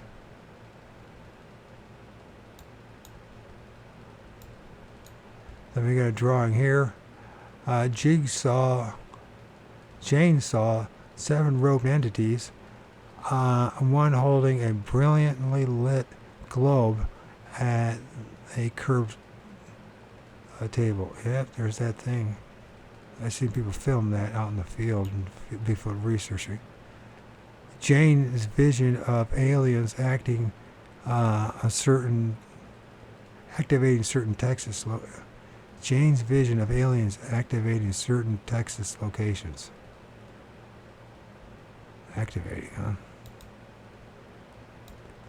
You know, the argument about them coming from the ground might just be the answer too. Amy awoke at this point while being floated out of her house in 1981. Whee! I don't know why we need to have these drawings. Polly snapshot memory of wrinkled-browed aliens. Whee!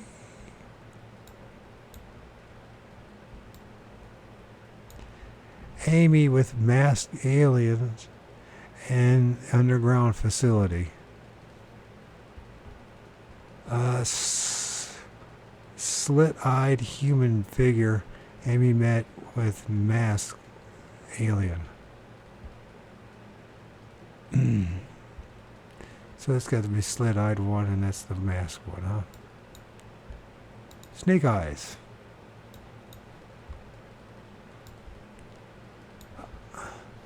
ear and neck implants removed from Amy's body. And that's just where it's at, and then his brain and blah, blah, blah. But I don't know, there's no like actual, okay, no photographs.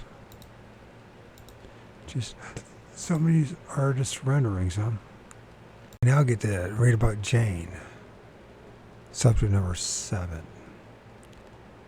Most abductees have always been aware of strange events in their lives. Odd lights, unaccountable time gaps, unknown figures in the night, and extending back into childhood. They may not have been aware of UFOs or aliens, at least by those terms, but they knew mysterious things had occurred. In Jane's case, however, her consciously recalled experiences with the unknown didn't begin until 1992.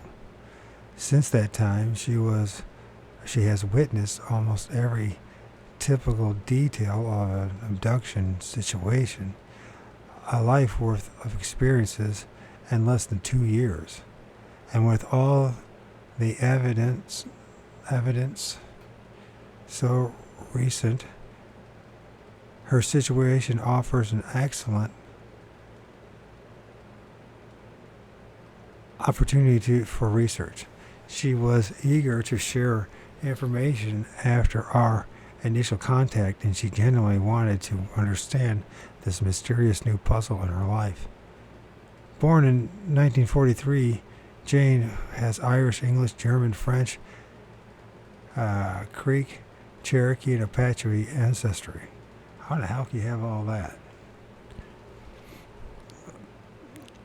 Especially the Creek and Cherokee and Apache part of it. Anyways, she is a 6th generation Texan. Well, maybe that's the way it is. Okay, there it is. That's the answer. She is 6th generation Texan residing in the Central Hill Country. Jane was a nurse for many years until arthritis prevented her from working, and she has also been a journalist, photographer, vocational archaeologist. She is divorced with no children, lives with several dogs, good boy, including her favorite buddy, Ecstasy, in a rural setting near a large city. Compact, independent, and perky. Jane enjoys sky watching, music, including voice recitals. In addition to her professional talents, Jane has also demonstrated psychic abilities. I was tested for over 2 years on a regular basis, she reported, by 2 research foundations in San Antonio for psychic abilities. Among them were telepathy, precognition, psychokinesis, remote viewing, and clairvoyance, with the test showing positive results.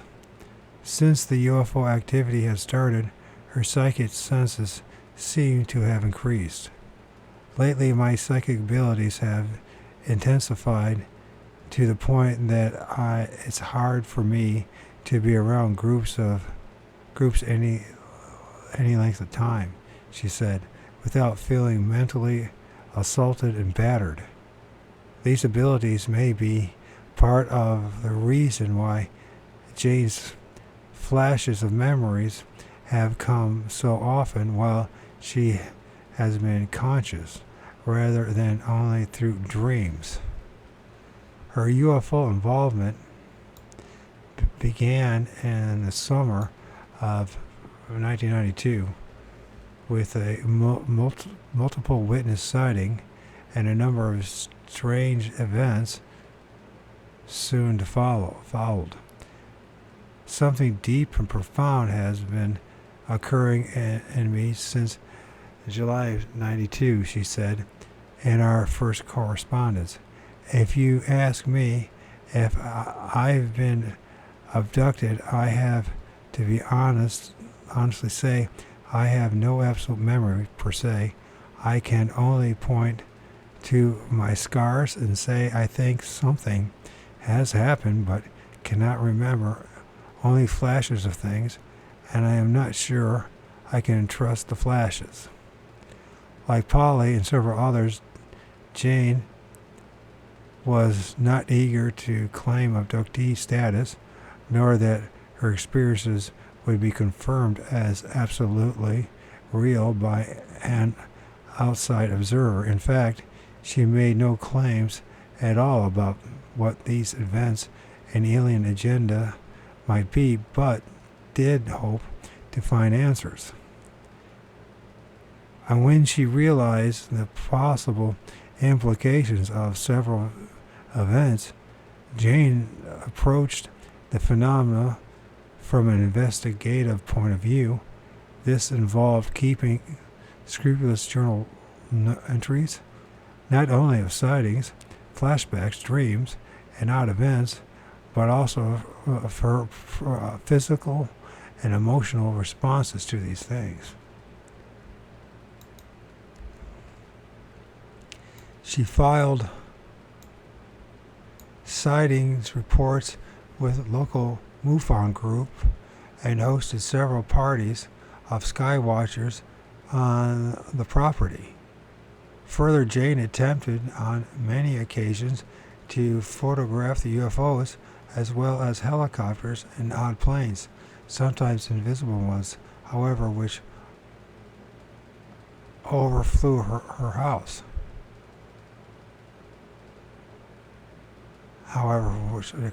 From these research records and my investigation, the following account emerged showing the presence of an abduction history.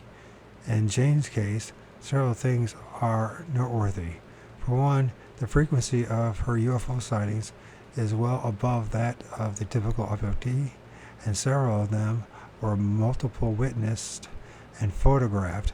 Also, while Jane has not recalled a conscious, full-blown encounter, most of her memories have come from conscious flashbacks rather than dreams.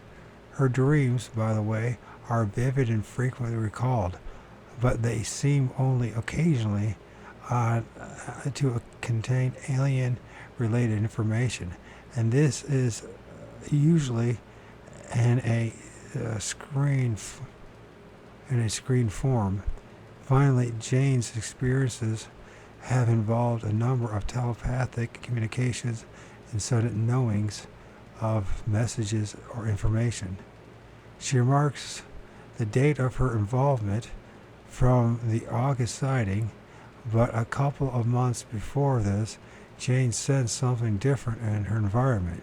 She said she felt as if she were being watched, and thinking in normal terms that the watchers were human, she became very cautious and alert.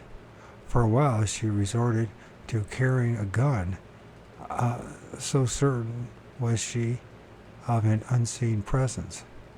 And then she saw the UFO on August 12, 1992, with a witness, and her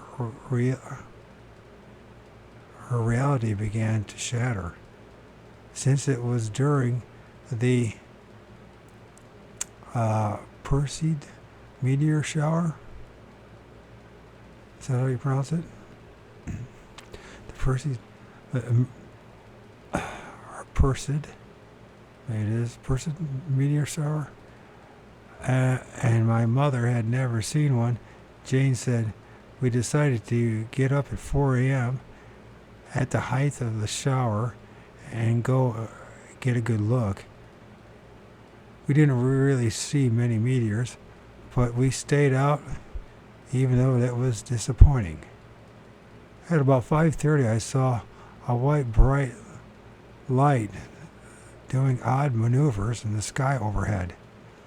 I called my mom's attention to it, and then we watched the spectacular UFO show by first one, then two lights for about 15 minutes until daylight. Mom and I were amazed by what we'd seen and talked about it all day. The lights were round and white, one brighter than the other, and there was no sound, and the first light constantly, making rapid figure 8 circular and L-shaped patterns. When the second large light showed up, the two objects raced toward each other, and the first one blinked to stop, and the second one circled around it. Then they made a series of fast movements like two flies flying in circles around each other.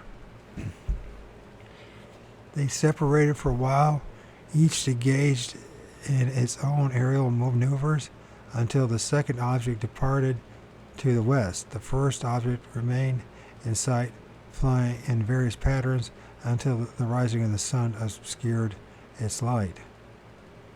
Jane was excited by the event and thought about it frequently for a few days. But then, as she told me, after a while, life took over and it was pushed to the back burner until October 1st.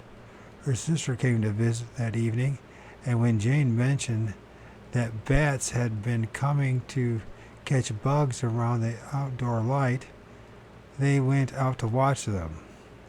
It was barely dark and the bats were active, Jane said, and when we saw a very bright white light coming fast and low towards us from the west, it went directly over without a sound and turned slightly southwest and went a short way and blinked out. We never saw a shape of any sort attached to the light. We saw 3 more lights doing impossible maneuvers that night. The second sighting of anomalous aerial activity seriously puzzled Jane, and through a magazine article, she obtained the phone number of MUFON, Mutual UFO Network. She was put in touch with a local MUFON group and received a form to report her sightings. Shortly afterwards, Jane joined the organization and began to read about the subject. And that probably just screwed everything up right there. Through the books and articles, she learned not only about UFO sightings, but also about abduction phenomena. It was the reading, she said, that helped me realize that maybe something was happening to me. I had many of the same odd things happen to me that I was reading about. It wasn't until November 3rd that I made a list of the odd things that had happened since July. The list frightened me because it had too many classic signs, and I kept having a gut feeling that something had happened. One particular item on the list was especially suspicious, as it involved a time gap. Planning to drive into town with her friend Brenda to see some friends perform in a band, Jane left her house just before 7 p.m. on October 30th to make the 15-minute drive. I was just a short way down the road from my house, and Jane described when an owl came flying directly at my windshield. I thought it was going to crash into the glass, but at the last minute it just curved smoothly over the top of the car without contact. I had never had that happen and was glad it didn't hit me. I continued on my way and got to Brenda's. She met me at the door, worried, and asked if anything was wrong. I said no. Why? She said that I was late, and she had called the house and left a message on my phone machine. She was worried because I was usually early, and it was late enough that she thought maybe I had had a wreck or something. I was really surprised to find out that it was 7:50 p.m.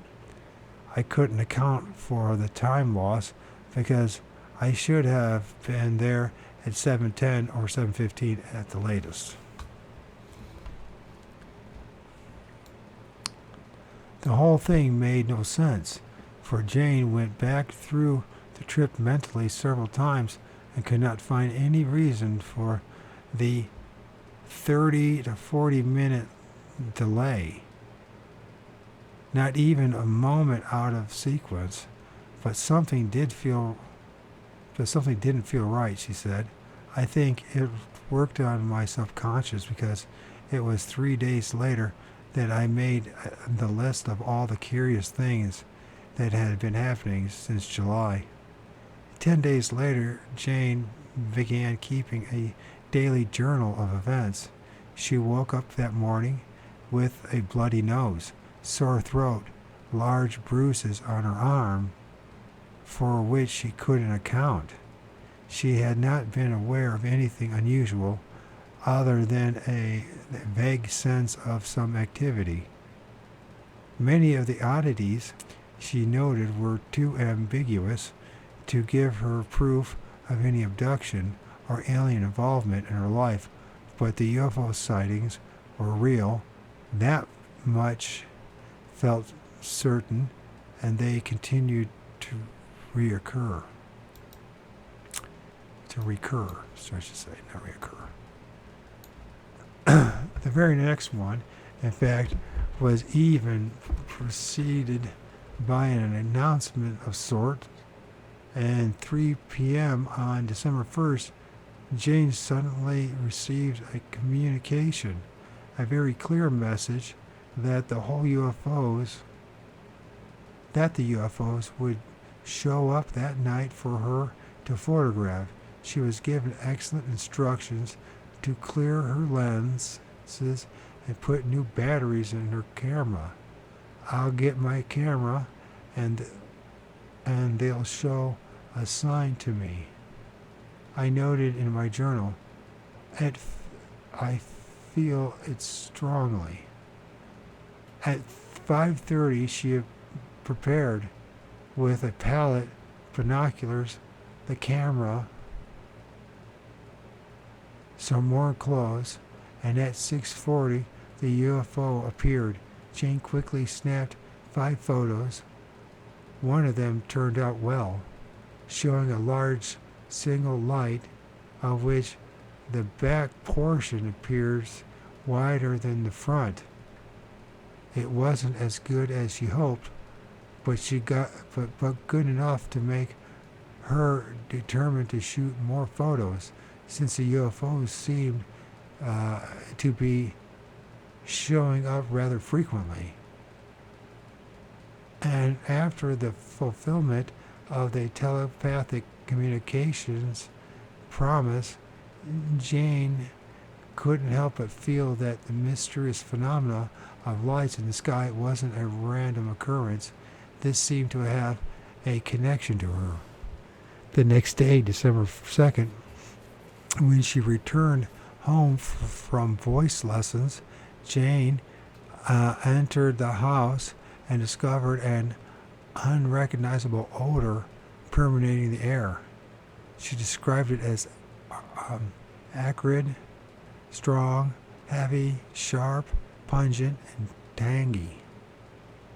Unrelated to food or smoke odors, and unlike anything she had ever smelt. Its source was never located.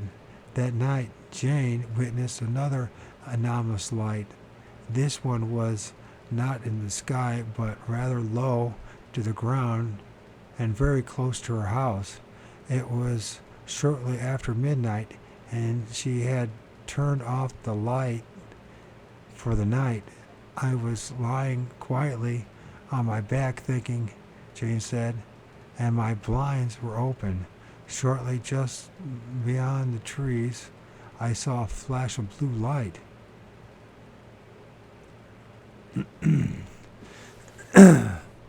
I saw it at the top of my cedar tree, and then it dropped down to the level of the window across the pane. Dogs around began barking. Mine didn't. They lay asleep, and I thought, they're here. My whole body tingled, and my midsection was welled up with something, and I watched it and didn't see anything else for a few minutes. Then I saw a light bulb flash to the right and then left of the window. Her drawing shows an intermediate light spiraling downward, moving from one side to the other in the window. Inexplicably, or perhaps not, Jane didn't get up to check. Inexplicably, or perhaps not, Jane did not get up to check on the situation. Instead, she instantly fell asleep and was awake a minute the next, asleep.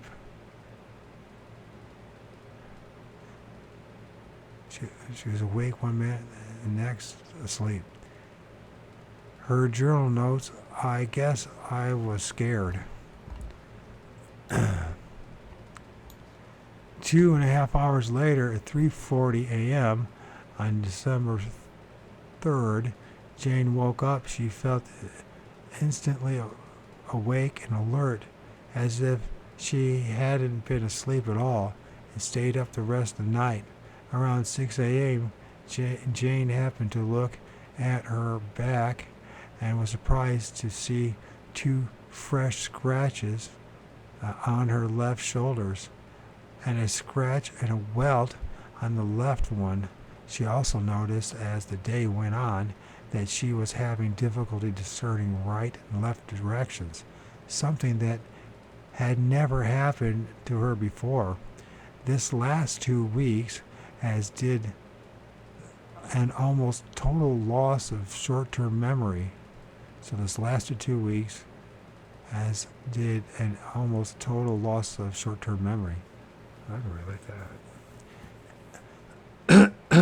At 7:15 a.m., the house was shaken and vibrated by a loud noise of a helicopter. It flew towards the south, lingered momentarily by the side of the house, and then continued on. Jane was surprised by the helicopter because even though there had been unusual numbers of them flying over her house since the first UFO sighting, she hadn't seen one in several days, and the last one's arrival had coincided with a UFO. She realized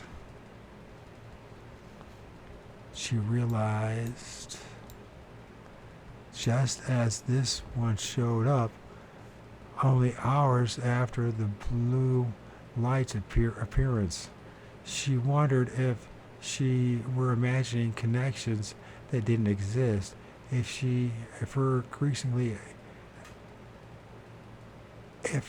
increasingly agitated, disoriented, and frightened state of mind was clouding her logic.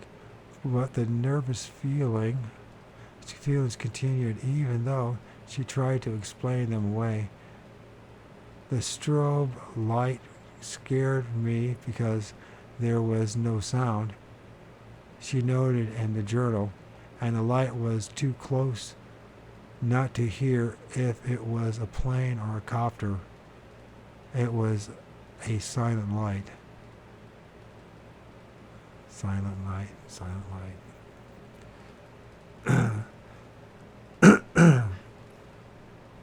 A silent light preceded by an unknown acrid odor, followed immediately by a sudden loss of consciousness, and in conjunction with unexplained scratches, body marks, and disorientation.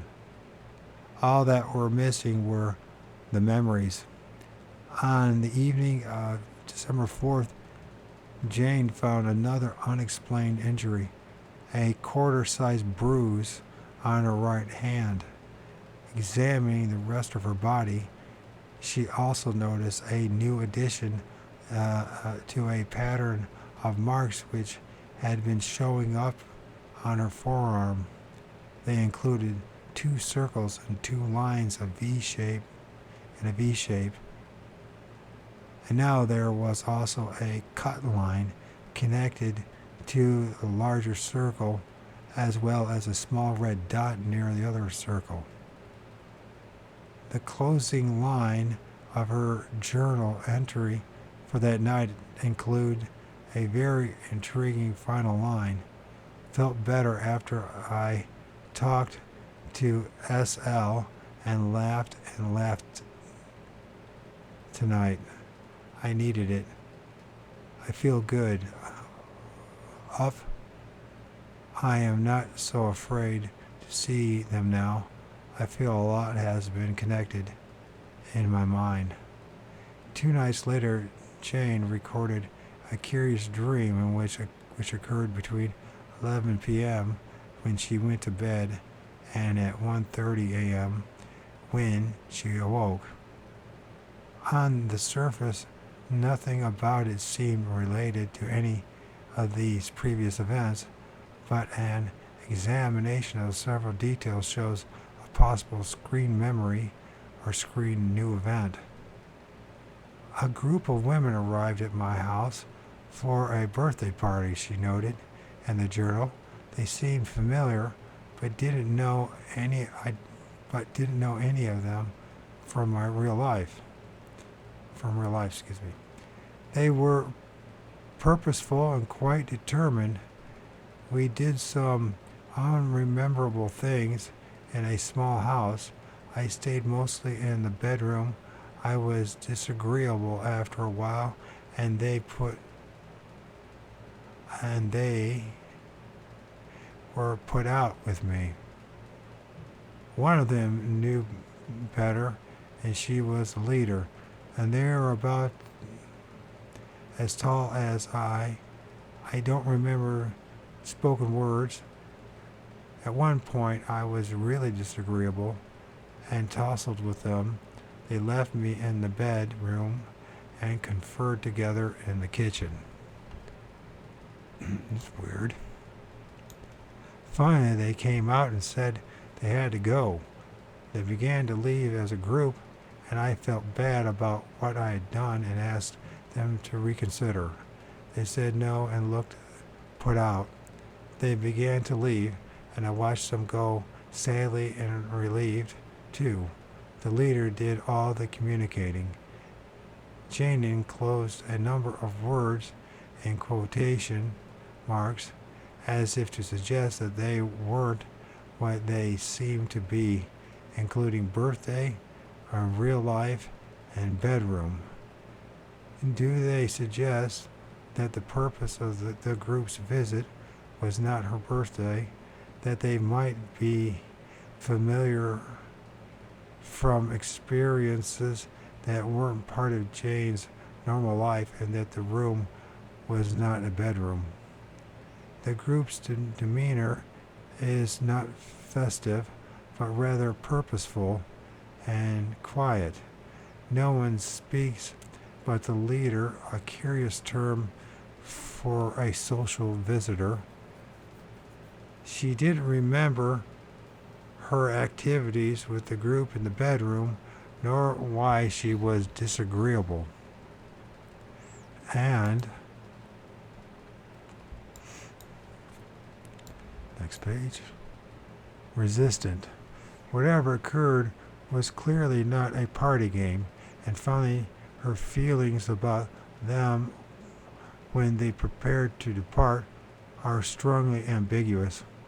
If these visitors and events and emotions are put into abduction terms, the parallel is obvious. A group of vaguely familiar visitors arrive, interact with a person in a small enclosure. The interactions are disagreeable to the person, who feels resistant.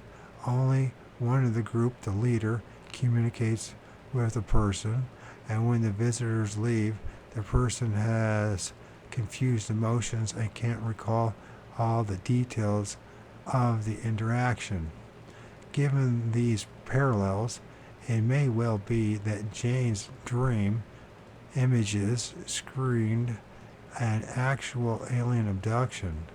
5 days later, however, on December 9, she had a conscious perception of unknown visitors. She awoke from a dream around 5:30 a.m. and realized she was hearing voices and faint music downstairs. In the living room, she listened in surprise, but abruptly the noise ceased. Then I could hear someone walking away from the bed towards the stairs and down them, she wrote. The sound was a loud blue jean rub between the thighs of a man. I listened for several moments when suddenly I caught the black outline of a man slipping past my window. He had a faint light outlining him. A faint light outlining him. He was like electrostatic electricity. I would assume. I just added that part. He was tallish and in a hurry. He was just a quick flicker and then gone. I was paralyzed with fear. I tried to reach for my gun, but couldn't move. I tried so hard, but I was so scared I couldn't move. And when I looked at the window, I could move then, and everything was okay. This intrusion marked the end of a series of events that had begun with the silent blue light near Jane's house. Other possible UFO sightings continued to occur, not always with concomitant odd activities. Concomitant odd activities. She watched two nocturnal lights fly in arched path on January 9th, 1993, for instance, and three lights going in opposite directions on April 10. The lights would fade in and travel slowly, and then fade out and disappear. She wrote in her journal, I saw two bright golden streaking meteors, plus a huge bright flash through the trees southwest of my house. Seemed to be in the woods, of course.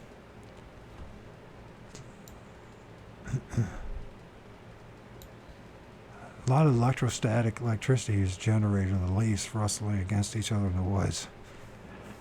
They create kind of a vortex, if you will. And then on May 16, Jane had a spectacular UFO sighting that was witnessed not only by her mother, who was visiting, but also by several people all around the area of a large lake. That evening, Jane received a phone call from one of the local MUFON members who told her that she had gotten a report of a triangular UFO near Jane's location. She asked if Jane would go outside and have a look. Immediately, Jane ran out and spotted a light in the sky towards the lake, alternating and rotating with red, green, amber, and white lights. Her mother stepped out and also saw the object, which hovered for about 10 minutes before drifting off to the north. Jane was distracted by her mother for a few minutes, and when she looked back to the west, the light was gone. Disappointed, she stood there for a while, wishing it would come back so she could make a better observation. Within minutes, unbelievably, the triangular craft reappeared, floating low overhead with a soft humming sound and a whoosh of air as it passed. The lights showed different colors this time, with 4 white,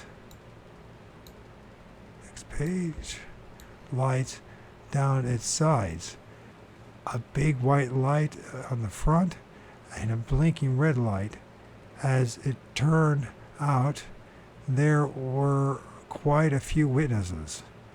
A local weekly newspaper reported the sighting in its May 20 edition with the front page story. The UFO was described as a rainbow colored and was seen between 9 and 10 p.m.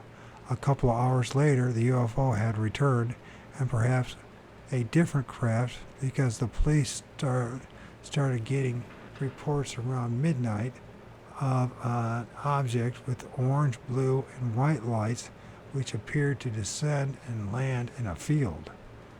Whatever Jane had been seeing, others had seen things too, and she had no doubt of the UFO's reality.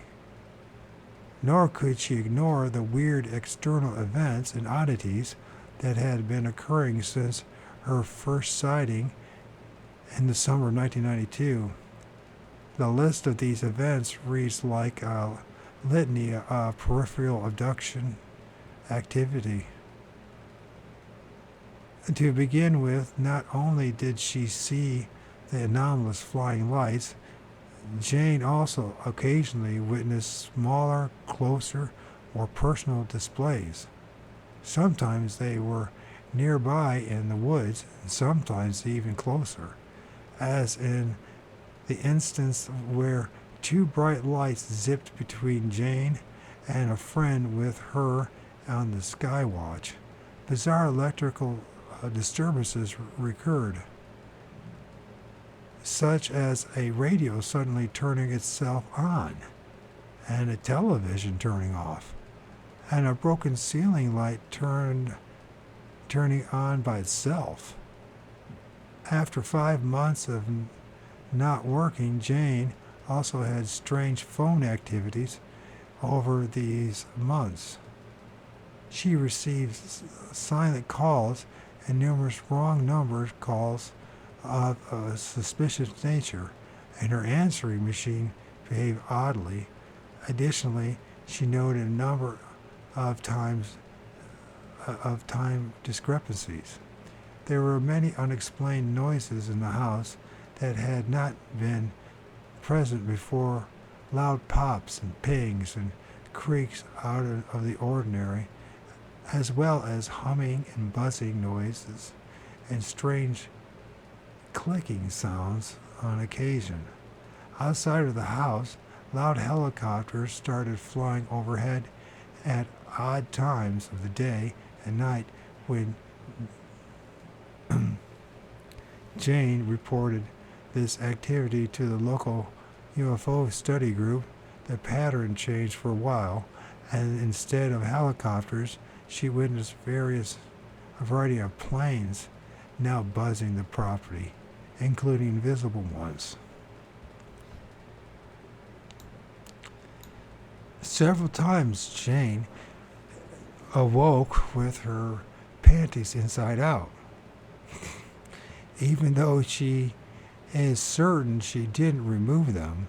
Also, she woke up once with her sleeping shirt inside out, and she has found blood on her pillow in addition to in her ear and nose, without any injury to account for these instances. But there have been injuries at other times, and mostly insignificant yet inexplicable in everyday terms. I had numerous unexplained odd bruises on my legs and my arms, she told me, and odd scratch whelps on my back. Right in this moment, I have a bruise under my right eye that wasn't there yesterday, and small round bruises on my right thigh on the inside. Jane has also had a number of puncture marks in various places, including one point, several punctures inside her mouth and on her breast. Sometimes the marks appeared after a suspected encounter or strange dream, but not always, and there were usually only a few of them at a time. But on one occasion, after a vivid daytime dream,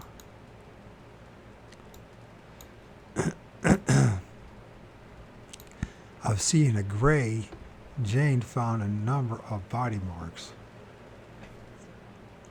Quote, saw Gray coming through the door with light behind him. End quote. She wrote in her journal, I wasn't afraid. I was waiting in the dark room. A light behind him obscured his front features. He didn't seem to have elbows. He lifted his left arm, and instead of it bending at the elbow, his arm asked to lift.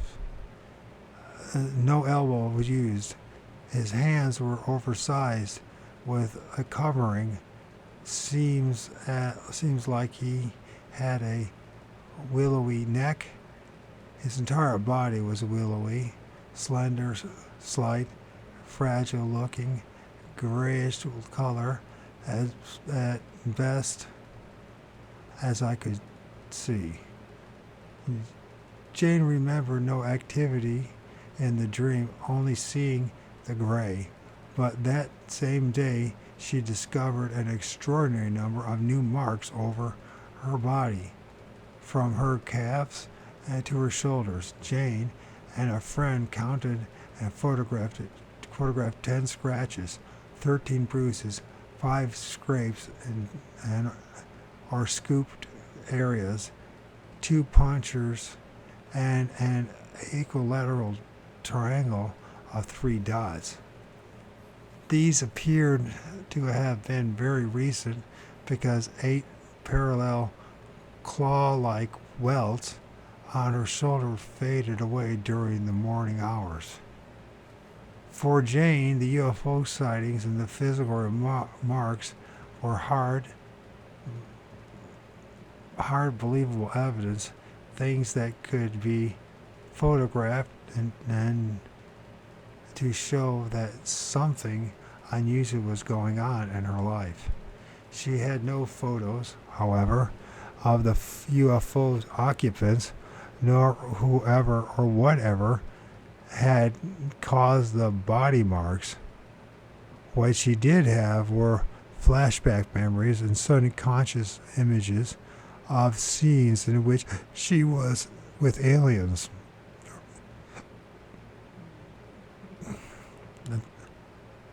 I don't think we should be calling these things aliens anymore. Myself. I don't know if we should be calling them demons either, but whatever they are, they're not what the official narrative has been saying. They were brief and incomplete, but tantalizingly evocative of many more unrecalled events. Evocative. Once she suddenly saw herself lying on her back in a dark, dense atmosphere. Little hands are beneath me, she said, and I am moving softly through the air. She felt panicked, unable to respond, and then the memory clicked off, and another Jane recalled being with 4 aliens, fighting them as they carried her away, and being told of some impending event. Of course. Here we go again with the end of the world scenario. I wonder who got this idea of the end of the world scenario from when it comes to the Bible and all the Abrahamic faiths, right?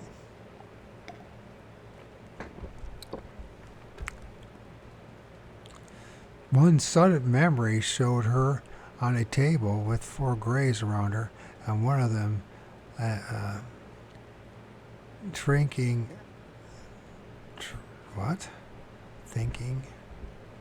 tinkering with a square box. There's that square box again, to which hoses were attached and that ran up the ceiling. Another scenario involved aliens taking sample scrapings from her fingernails, which they telepathically explained as a test to check for pollution. Two of the flashbacks concerned events in a round room. In the first one, she saw a white curved desk and a group of 7 beings with long hair and white robes seated behind it. The being in the center held a brightly lit globe in front of its face. The features of the other 6 were indistinct. The second event, a telepathic communication, came in a flash just after Jane had heard a weird humming noise on her porch. A scene came into her mind and of this inside of the inside of the craft of a craft which was sparsely furnished and illuminated by a lemony color light. 3 grays were present, one of whom was dressed in a long robe and another who was busy with control-like equipment on the wall. They like their robes, don't they? If there really are robes. Jane began to pick up telepathic communication then, hearing activate repeatedly. This was followed by the names of certain towns and areas in Texas, including the Panhandle, Big Bend, Gonzales,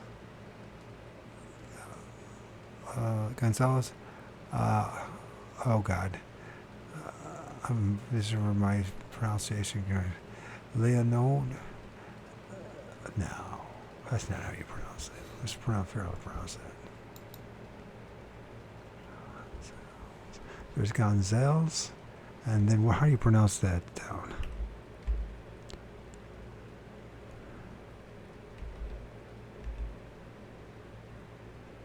Oh.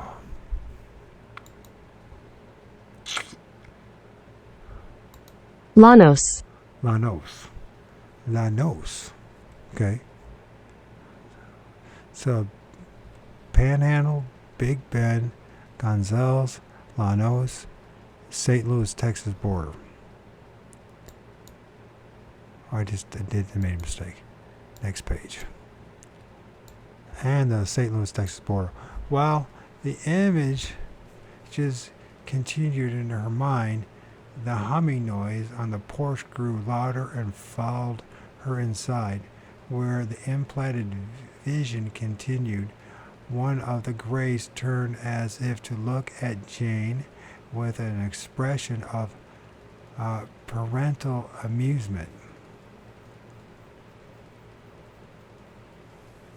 Some of her dreams, as noted earlier, seemed to contain scenes and information that could be related to possible alien experiences, although they were usually in screen form.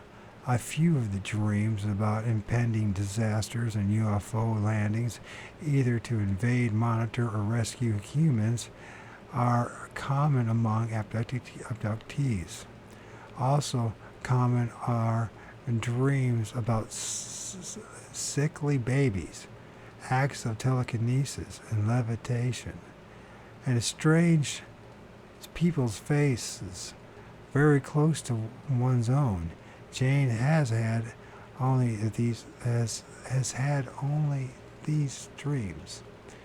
Her most impressive UFO dream occurred in the wee hours of December 31st, 1992, and like so many abductees' dreams, this one proved to be the memory of a very real event. Jane's journal entry for that day began with her noticing a new mark on her body around 8:30 a.m.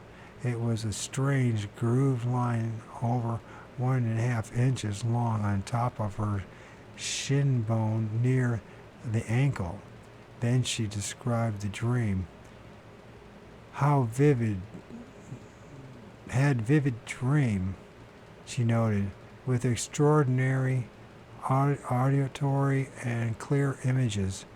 During the night between 3 and 5:15 a.m., I dreamed I was walking outside when an extraordinary buzz hum began. The sound was loud, riveting, and pervaded through my body, threw me into the void and mental isolation. The sound seeped into my ordinary consciousness, a powerful sound. I looked up, and a huge gray mental saucer-like spaceship dropped straight down from the clouds on my right. Jane concluded. I sat down on a mesa, cross-legged as it sank to earth. As I looked at it, it changed to a sphere on 4 legs with strange marks on it. Shortly thereafter, it lifted straight up and then began to curve flight in front of me and circle to my left. I yelled, "Hello, hello." It swooped in to look at me. Its force field was tremendous, pushing pressure against my body and was pushing me over, and I started to fall off the mesa. I asked it to move away. I can't keep my balance, and it came right up to me, into my face in front of my eyes. I began to fall. "Don't let me fall, don't let me fall," I pleaded. I sensed it caught me, and I lost consciousness and blacked out in my dream. I woke up at 5:15 a.m., panting hard. I could still hear the powerful sound. I'll never forget it, or the extraordinary sensation. Somehow I knew that it was. I knew that it was. Let me try this. I know that it is what they really sound like. The dream seemed real, more real than I want to admit. I've never had a dream like that. Never. So clear and lucid.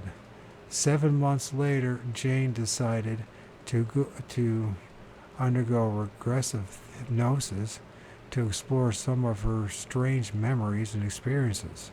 In the first session, she recalled a hitherto unrememberable event from childhood, and in the second session, she examined the UFO dream. Once she was in a trance state, Jane didn't describe the onset of the dream as she recalled it. Instead, she said she was on the bed and got up and walked away because... Next page. The powerful sound was hurting her ears.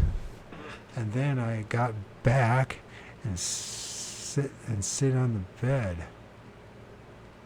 Then I go back and sit on the bed. She said, I'm sitting cross-legged, and it drops in the room. The sound, it's a real thing. It's got hold of me, vibrating. Then asked about how the globe came into the room. Jane began crying, describing an entering a different scene. They were standing in front of me, she said, describing a group of human-looking men. They're in white clothes and very tall. They're watching my reactions.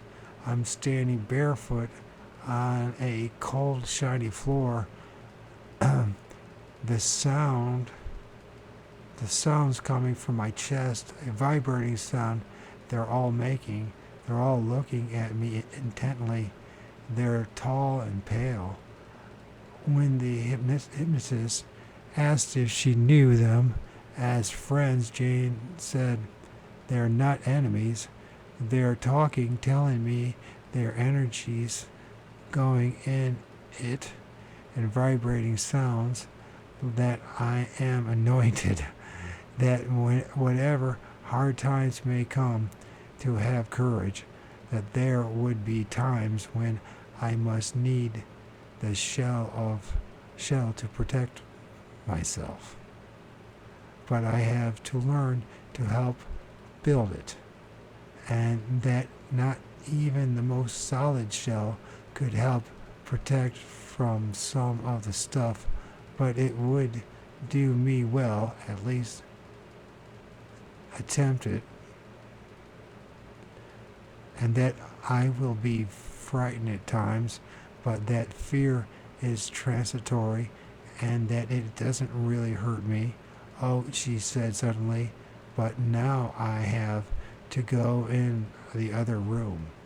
The doors opened up funny and disappeared, the rooms so bright.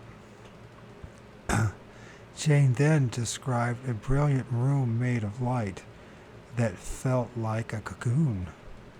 Like a cocoon. She sat and was studied by one of the tall, pale men. This one had light hair, although the others had hair of various jewel-like colors. They mentally discussed the things she knows but cannot access consciously. He told her that the knowledge would come to Jane when she was ready, explaining that each energy has to build up and strengthen before it can withstand the whole thing. It has to be adjusted to move in different ways of coping and seeing, and that's not easy because there are clumps of resistance in all of us. None of this makes this. These are the angels, huh?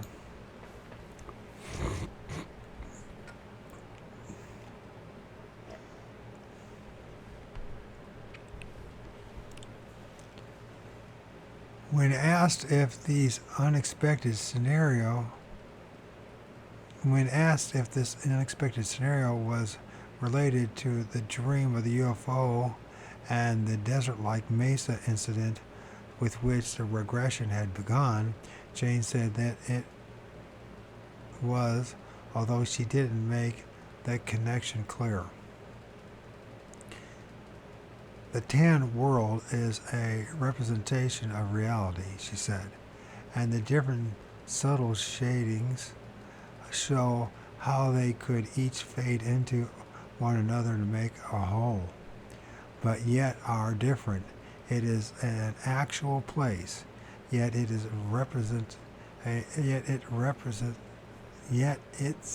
a representation and symbolic. It is within our grasp. We can reach it. When I went there with help." James described the UFO as a device making observation of her. "My ability to break out of the somnambulisms and to speak shows my strength. They were pleased." She said the tall beings, came in then to escort me out of it because I had shown that I could be strong enough. "Were you aware of being in the tan dream in your physical body?" the hypnotist asked, and Jane said she was. "If someone had come to your house and looked in," the hypnotist persisted, "would you not have been there in your physical form?" Next page. "I don't know," she replied. "I was really there. It was real. my body was there. Not much more was elicited about the UFO dream and the regression, but in Jan's first hypnosis session, she remembered a series of events in rather detailed clarity. This abduction occurred when she was a young child, staying with her grandmother, and her first awareness of something strange was seeing her nanny collapse on the ground outside while hanging up the laundry. Suddenly Jane felt that she was being watched and turned to see a group of 4 or 5 entities coming towards her. When she asked why they were there, she was told, "Don't worry, you'll be all right," and the beings escorted her towards the barn. "What does your friend look like?" the hypnotist asked. "Is he as tall as you?" "Taller. Just a little," she replied. He's yellow."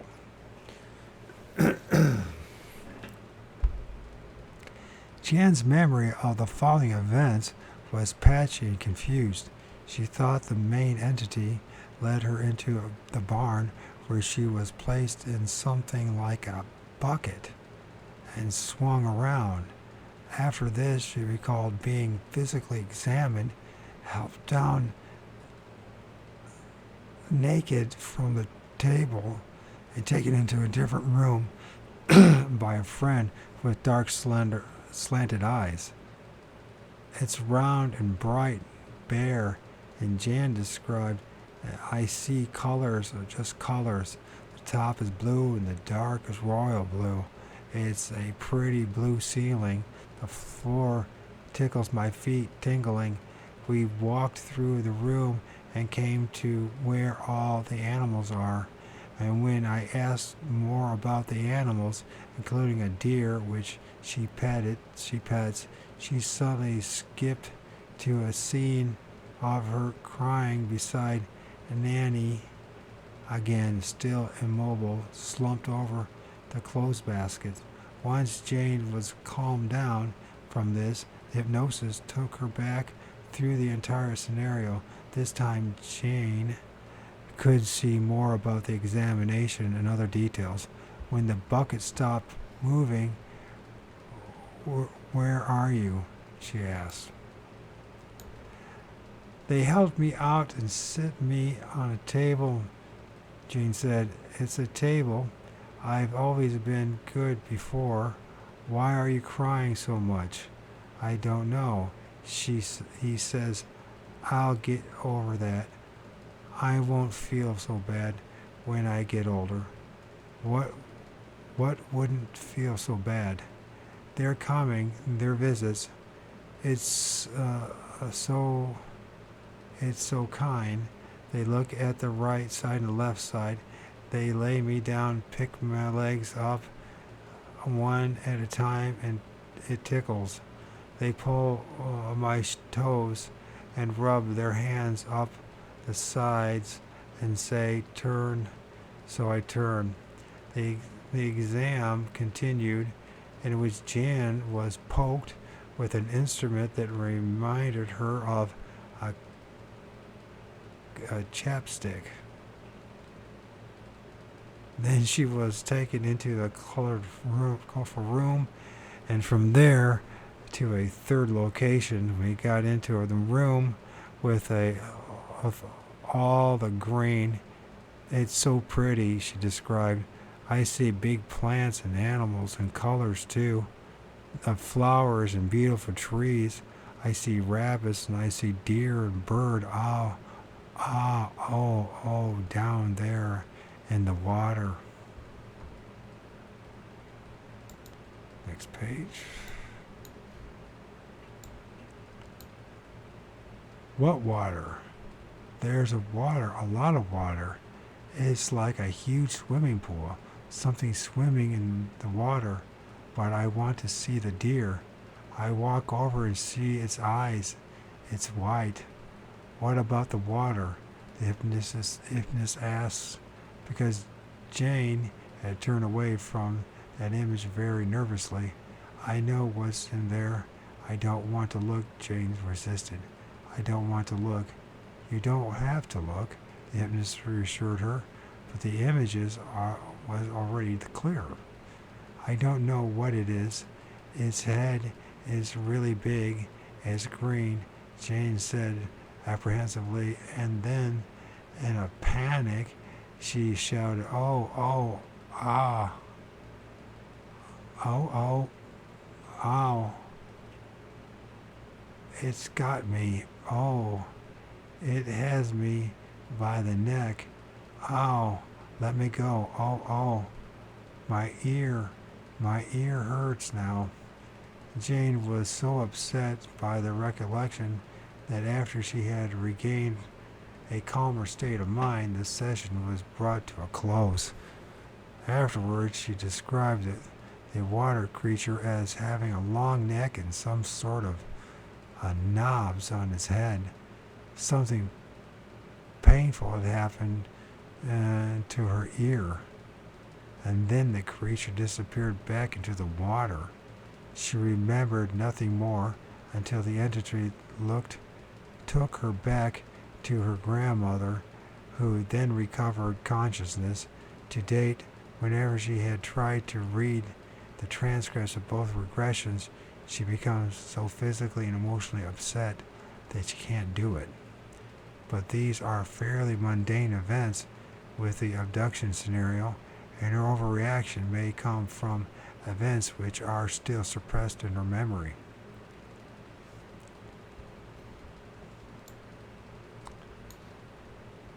Far more pleasant and at least acceptable have been the telepathic communications and knowings that have come to Jane without an alien's being present. The very first message came on November 25th, 1992, from which she recorded, I have suddenly understood that I must give myself to the awakening. I understood this as if it were being told to me. There is a strong sense of urgency. I must respect my mother and all other things, not hurt anything, to live and let live. The time will come when they will present themselves to me in my reality. Won't be long. As angels, they are in the midst of our mind. Give me myself to the takening, or to the awakening. Freudian slip there. Takening.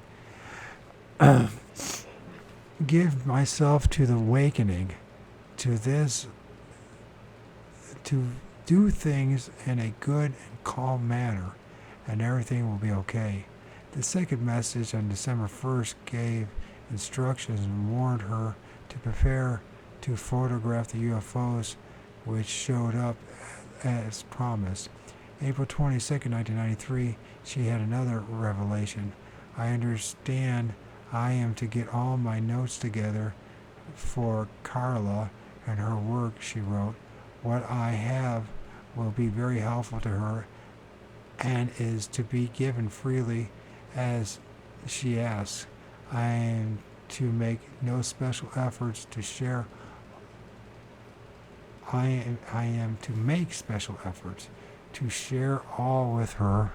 She is very important as a voice that will introduce increased realization and throughout the world. She is one of many who introduced the awareness to awakening. The next message on June 8th concerned something from which Jan felt she was being prepared or taught. I understand if I meditate on my prayer lists for healing at least once a day, then I will be shown results, she recorded. That is the next step in my progression of activation. How far will it go will be determined by my level of discipline, passion, desire, and will. On June 27th, Jane woke from a dream about UFOs, but she couldn't recall any details. She did recall, however, coming to partial consciousness in the midst of the dream and trying to retain its details for later when she would be awake. But all she could remember was the briefest scenes. At one point, I was standing looking at myself, and another time, myself was behind me, and the word that morning, and she wrote that morning, but the notes were interrupted just then as a sudden realization came into her mind. It wasn't exactly the same as when the previous communications occurred, but it felt akin to that.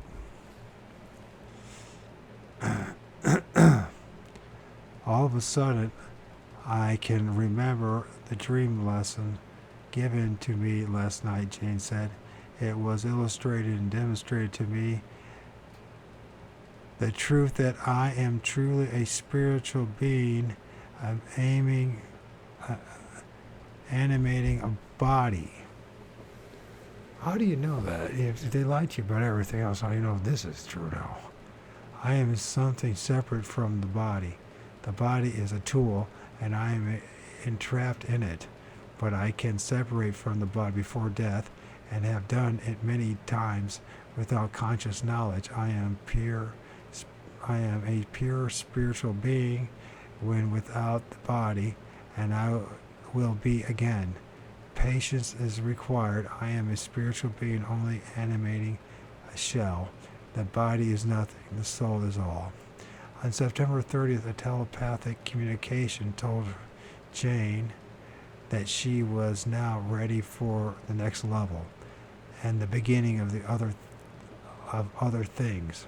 She was told that some suppressed memories and information would be allowed to emerge, so I may retrieve that which will carry me forward.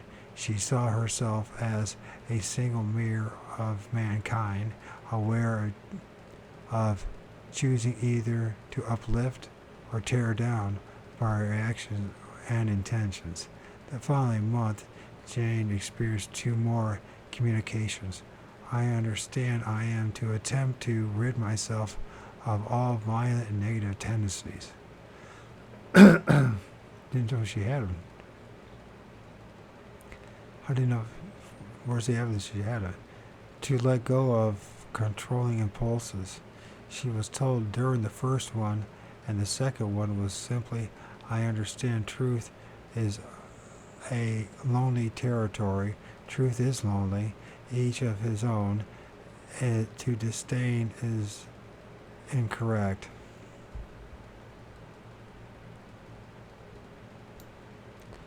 Jane had a recent flashback that seemed to fulfill the promise made in one of the communications about the release of suppressed memories. It concerned the UFO dream on December 31st, 1992. The saucer that transformed into a globe came up close to her face and forced her to fall. The new memories filled in the details much differently, however. After first watching a black saucer-shaped craft drop from the clouds like a cookie cutter, Jane sensed several intelligences in the ship. Next, she saw it descend and transform into a sphere with 4 legs and designs inscribed on its surface, from which she now sensed a single intelligence. In the third permutation, the object rose up and turned into a gray-black sphere with antennae, but no legs. I remember the dark gunmetal gray globe with antennae, she described, having an intelligent awareness of me, which its attention came full on me. It took me over, and there was nothing but me and it. Its physical force was like a huge wind without noise pushing against me. When I said hello, it was pleased. It responded to me. When its attention came on me, I was its sole interest. It was focusing entirely and completely on me.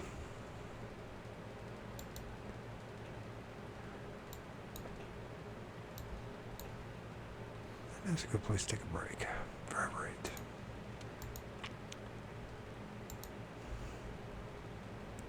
You're going to try, go all the way.